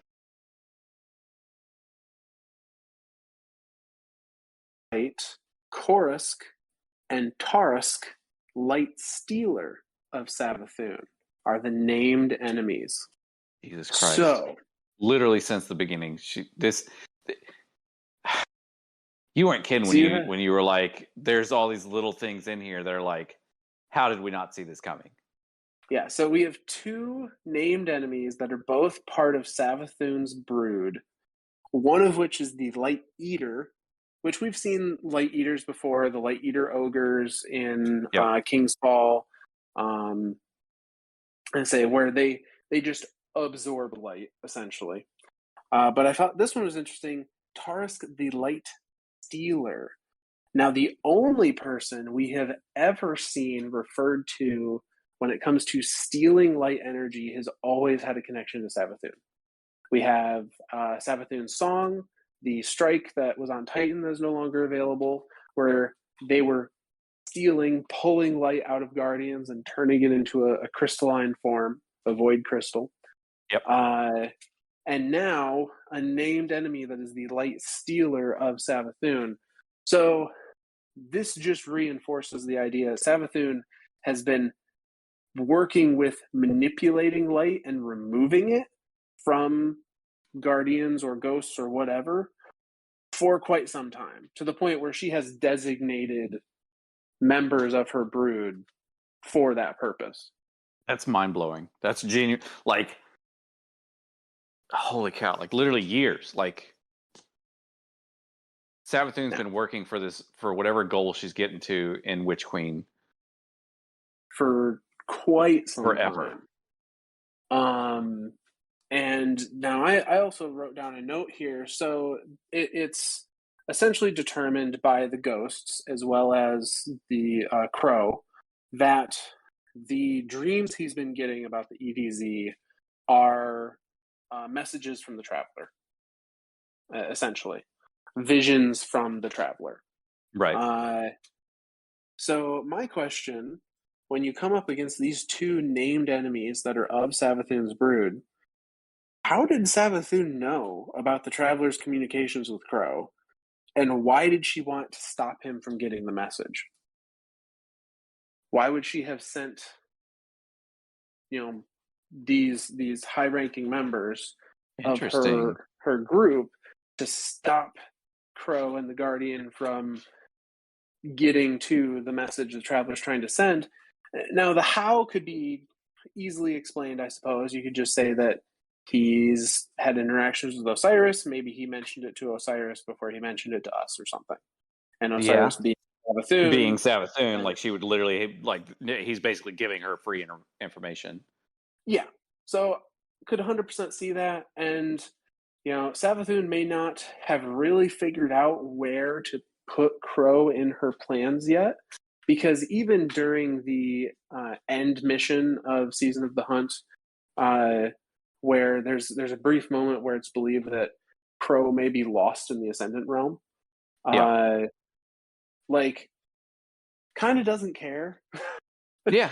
I say it, through the voice of Osiris is kind of like, oh well, sacrifices had to be made, kind of thing. Sucks to suck. Yeah, well, that's too bad. I guess we'll pour one out. But that tells me that at that point in time, I don't think she really had any Grandmaster plan for Crow specifically. He was convenient when he was around. He fed her some information here and there, but she did not want him getting more powerful, and she did not have a need for him beyond his immediate usefulness at that time. I think that has changed now. Still just seeing Crow as a tool. Exactly. Yeah. So This poor guy has just. I know. Eventually, you do fight your way through Savathun's lieutenants, and you acquire through that mission and then another quest. You assist Crow with the forging of Hawkmoon. And even though we technically receive a Hawkmoon as well, just by nature of gameplay, canonically, Hawkmoon is Crow's weapon, the same way that Ace of Spades was Cade's weapon. Yep. Crow sees the forging of Hawkmoon as a message from the Traveler that he is not who he once was, but is now reborn as only a guardian. So essentially, Crow sees this as a message from the Traveler. Like, it doesn't matter what form you took. It doesn't matter. It's similar to how you literally are building Hawkmoon in this quest. Like, it doesn't matter where the frame came from. It doesn't matter where the part came from. All that matters is that now, forged in the light, you are a new thing, a guardian. Which I think is an important moment for Crow. Because it really is kind of him resolving himself to, like, I am more than what I used to be. I am more than this mysterious past. Now, I also found this interesting. I did not catch this the first time I went through this mission. There is another bit of text that's actually on the mission itself. So, like, when you mouse over the mission, you're in your quest tab, sometimes there'll be a little blurb of text from somebody relevant to that mission. So this is the blurb of text on that mission that comes from our ghost, who interprets this a little differently. Our ghost says, it's a warning. It's everything. It's us, it's Crow, it's the Taken, it's our path. Guardian, the Traveler is talking about the future, about how the choices we make will impact Crow and whatever his role to come will be. So our ghost is interpreting this same quest chain, the same steps, as this is the Traveler telling us that we are going to be leading Crow into whatever he's going to become. That, like, we need to be careful about what we're leading him towards, because, like, it's all in our hands. Which is a very different interpretation. Yeah. So it seems like even the ghosts, being beings of light, are not necessarily interpret things differently, are not necessarily on the same wavelength when it comes to, quote unquote, messages from the Traveler. That's just so. To me, that just speaks more to, like, the ghosts are such a unknown. I really don't think they know any more than the Guardians themselves do. Yeah. No, I mean, in the same way, the opening cinematic, the ghosts were born of the dying breath of the Traveler, which, spoilers, Traveler dead apparently, but has been awoken since. Has been awoken. But in the same way that, like, if you want to take those terms literally, Ghosts were born of the traveler, born of the dying breath of the traveler. If you take a kid, a newborn, child that for whatever reason doesn't have interactions with their parents, like a newborn that is adopted or whatever, they're not going to have any idea what their mother or father's lives were like, or what their values were, or what they don't know, because they never had the ability to learn any of that. And if the ghosts literally don't get any kind of instruction from the traveler upon their birth, they're just as clueless as everyone else. That blows my mind. Like, so, dude, we're literally just playing. Dude, I'm Jesus Christ. Every week, there's some type of revelation that happens that leaves me like beyond speechless. That leaves me like to the point of like, dude, we really have no freaking clue. No, and What the ghosts are, what the ultimate purpose of the ghosts are. Even the ghosts don't even know why they're here. Like, they just why know are they even find called somebody. ghosts? Why, like, what is? Yeah, I mean, they gotta be called something. So I have to assume even the name probably just comes from the populace, comes from the civilians that survived, that saw them, and Saw them bringing people where back from the dead, and so in yeah, their mind they were ghosts. they Oh were my ghosts. gosh, dude, that's just So I'm very interested to see, because I think Witch Queen, by nature of it dealing with manufactured or corrupted ghosts, is hopefully going to dive into this a little bit. I hope so, because Because it I think like there's a lot to learn there. holy crap, dude, this is like I'm speechless. I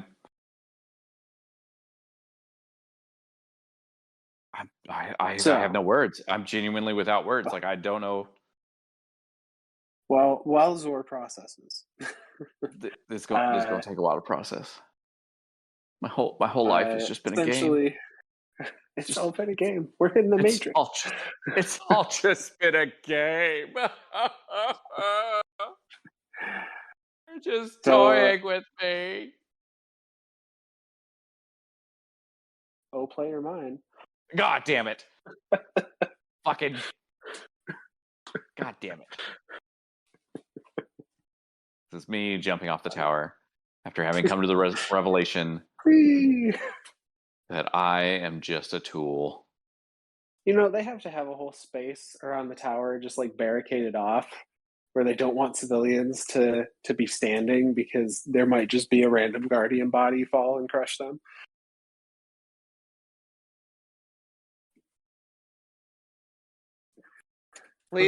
Please stay away from the tower.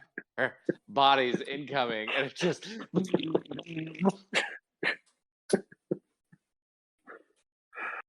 But there's something wrong with us. I don't care, but this is fucking. so we're closing out Season of the Hunt here. After acquiring Hawkmoon and coming to this revelation of he is more than than his past, and people's perception of him. We go on our mission. We finally track down the High Celebrant, Crow, and the Guardian with Osiris on comms. Go forth to at the time not only end the High Celebrant but seek revenge for Osiris, who, looking back at the dialogue, not all that concerned with revenge at Yeah. all. Nope. Like, you can still play this mission, by the way, the Coup de Grace mission, and just listen to Osiris in that. Savathun, Dude, that whole time as she we is know in now. there. She is in there trying to dismantle her sister Yes, absolutely. from within. She's literally just using us and Crow as a tool to dismantle her sister. Yeah. But despite Which is all not the first odds, time we've seen the Hive sisters work. I don't want to say against each other, but I mean, Oryx absolutely killed both of them. oh yeah, yep. So I mean, it No, like everything about the it darkness kind is of, just, well, it to me feeds at into least, sword logic. absolutely 100%. And so now she is just feeding off of that same sword logic now, which I'm curious of how much of that is worm driven and how much of that is just her own sanity driven. Because we're talking about a species of creatures that never lived more than 10, I 15 think it was like years 10. Yeah. Yep. and have now lived for eternities, for Mm-hmm. millennias. Yeah, What? it's and it's interesting because they, again, we, small tangent here at the end, as we talked about Savathun, and because she is very deeply related to everything that goes on with Crow, Yeah. from this point forward. Uh, I think in that same gun that you were reading, the auto rifle from this season, Chrysothea, whatever. Yep. I think she literally gives away what she wants, or not gives away maybe, but muses on what her end goal is, or maybe the fantasy that is driving her end goal, all the way down at well, not quite all the way down to the bottom, but let's see here, where is it? I do like the main flavor text underneath it, though. If you hear it, remove your helmet and face the closest corsair. They will know what must be done. Queen Yeah. Mara. Like, so even Mara knows as soon as you start hearing the song, you're done. Like that's game over. You're getting your face blown away. Oh, maybe it wasn't this one. Um, I don't know. You've got me so intrigued enough that I'm gonna have to go through and read all these lore entries oh, now. the new weapon lore entries are fascinating. Uh, no, it It's must not be funny this too one. Where because was I it always, from then? every time a new season and stuff comes out, I always think, oh, I want to go read the lore book. So I read the lore book and I'm like, oh my god, it's a heartbreaking story, this touching story. There's so much little hidden things Oh yeah, in the lore of like the guns and the armor and stuff like that that add to all these stories that I need to go through and read these. This might be a weekly thing for me now. they're so good. I'm trying to find one. It talks about uh kind of Savathun's longing and wish that they had never made the deal with the worm gods. And I could Um, totally understand that. Like that's like to go from living this I don't want to say miserable life, but this very minuscule life to now living for eternity and now having all this burden, this I don't know, this having to play a game that they never wanted to be part of in the first place, like having to be part of this light and darkness, this overarching thing that they're just like we're just pawns like it. And I think even we as the guardians are just pawns, but it's interesting to see how we as light bearers have taken to it as a no, we need to fight for humanity, we need to fight for the solar system. And everywhere we see the darkness, it's all just like no, kill everything, fuck everyone, kill everything. I don't care. Doesn't live, breathe, die, don't care. Die, all of you die. um yeah. so Well, it the dark is take, the light is give. yep, In a lot of ways, at the very core of their nature, that's what it comes down to. this is true. Um, Because we always think of the I'm sword logic being, or at least I've always thought of the sword logic itself being as a hive, a very, um, not direct, a very literal interpretation of the darkness. Whereas I, I yeah. think sword logic inherently hive or is sword logic inherently darkness? Sword logic is inherently darkness. Okay. The Hive did not, when they were still the Krill, they did not have anything, as far as I'm remembering, they did not have anything about like survival of the fittest, or because they only lived for like 10 to 15 years. Right. They're Like like it was a 10 years it is was a such a case fleeting of, amount of time in the overall time of yeah, the universe that like there is no fittest. Like there right. It's get whatever you can out of it, essentially. Yeah. Oops.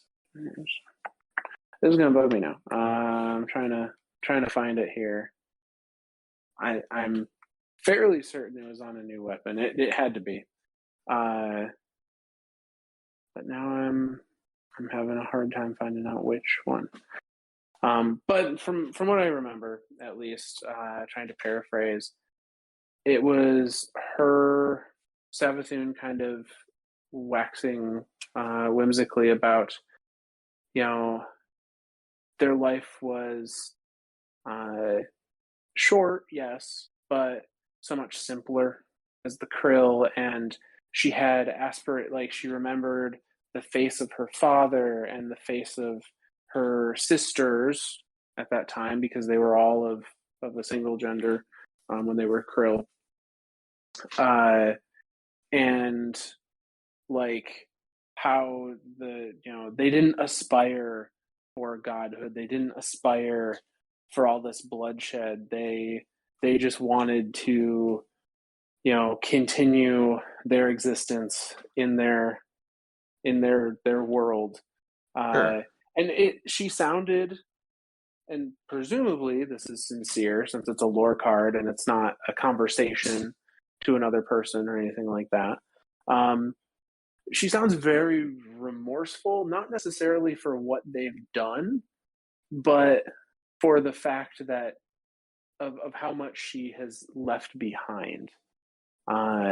Yeah. And it was a very interesting kind of peek into, kind of what Savathun's way of thinking is. And I wonder if she sees removal of the darkness and control of the light as a way to like try to get back to what Fundament was like. Interesting. So she may have very kind of sentimental reasons for as cold and calculating as she is, which doesn't make her any less of a bitch, but at least makes her slightly more understandable. Yeah. Yeah, I'll have to dig it up in reference for next time we go into a deeper dive with Savathun herself.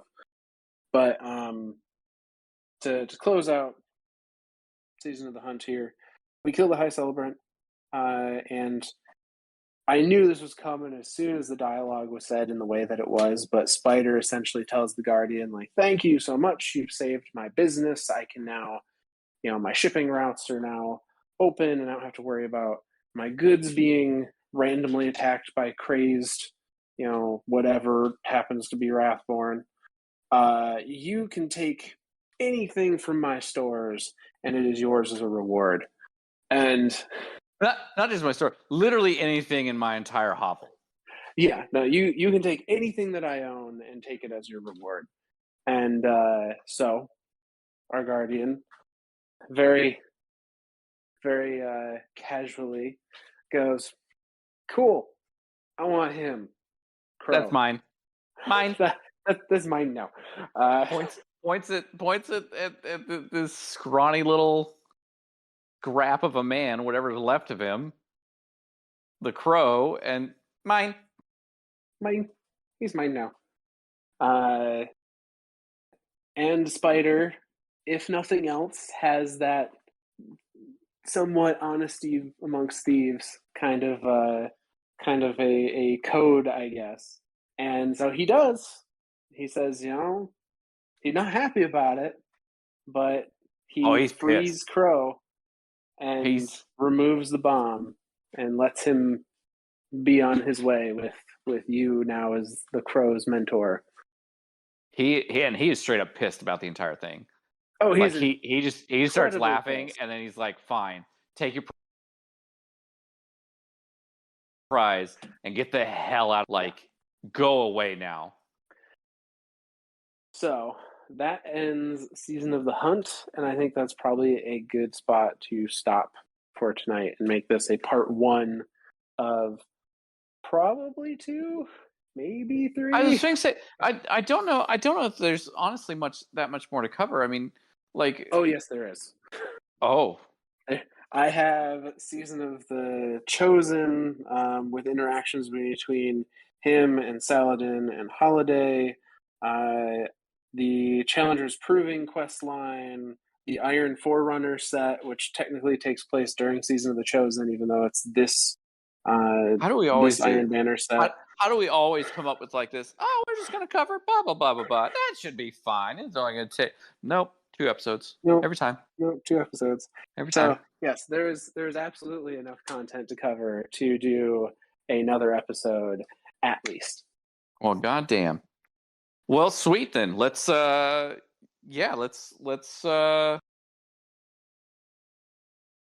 damn. And holy cow. And that's going to be what, basically 2.5 seasons worth of interactions? Yeah, so that'll be Season of the Chosen is the big one. Yep.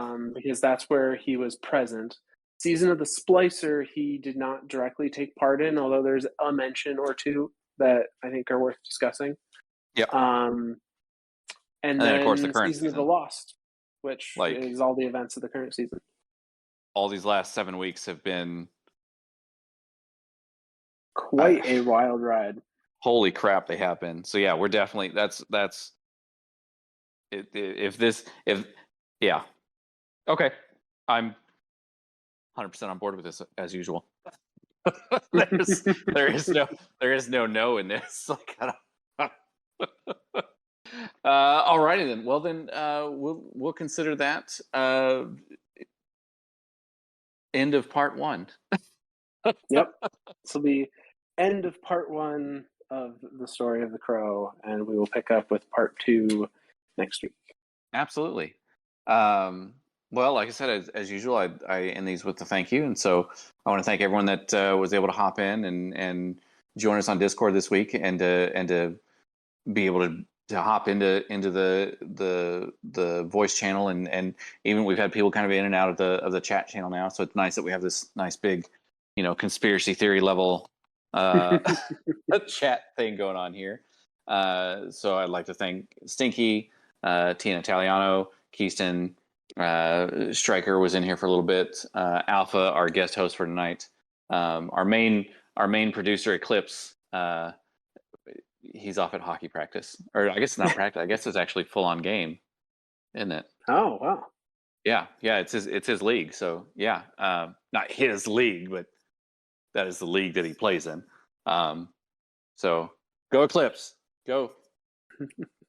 Yay, sports! I'm sure they won. I'm sure they want to. Thank you, Crow, for just being you. Poor man. I want to give you a hug. He's been through some shit. He's been through some shit. Thank you, Glint, for not giving up on Crow, and vice versa. Crow not giving up on Glint. I am refusing to give a thank you to Spider because Spider can eat a dick. Yes. I think that's all. Well, and how could I forget? Of course, thank you, Myth. Thank you for helping host this with me. Thank you for being here each week to drive these stories forward and to just make me have these crazy moments of, how did I not think of that? How did I not put 2 and 2 together and come to the same conclusion? Or, all these little revelations that we have here in this little podcast are just, I love them. I absolutely love them. I Monday nights have become one of my favorite nights now. No, me too. It's a lot of fun to, and there's so many things you pick up on just going back over these stories, and then to get different perspectives on the same thing, and little different interpretations of, well, maybe this means this, or maybe this means this, and yeah, no, all about it. Perspective. Great. Alrighty. Well, from all of us lore nerds to all of you Guardians out there, we'll see you next week.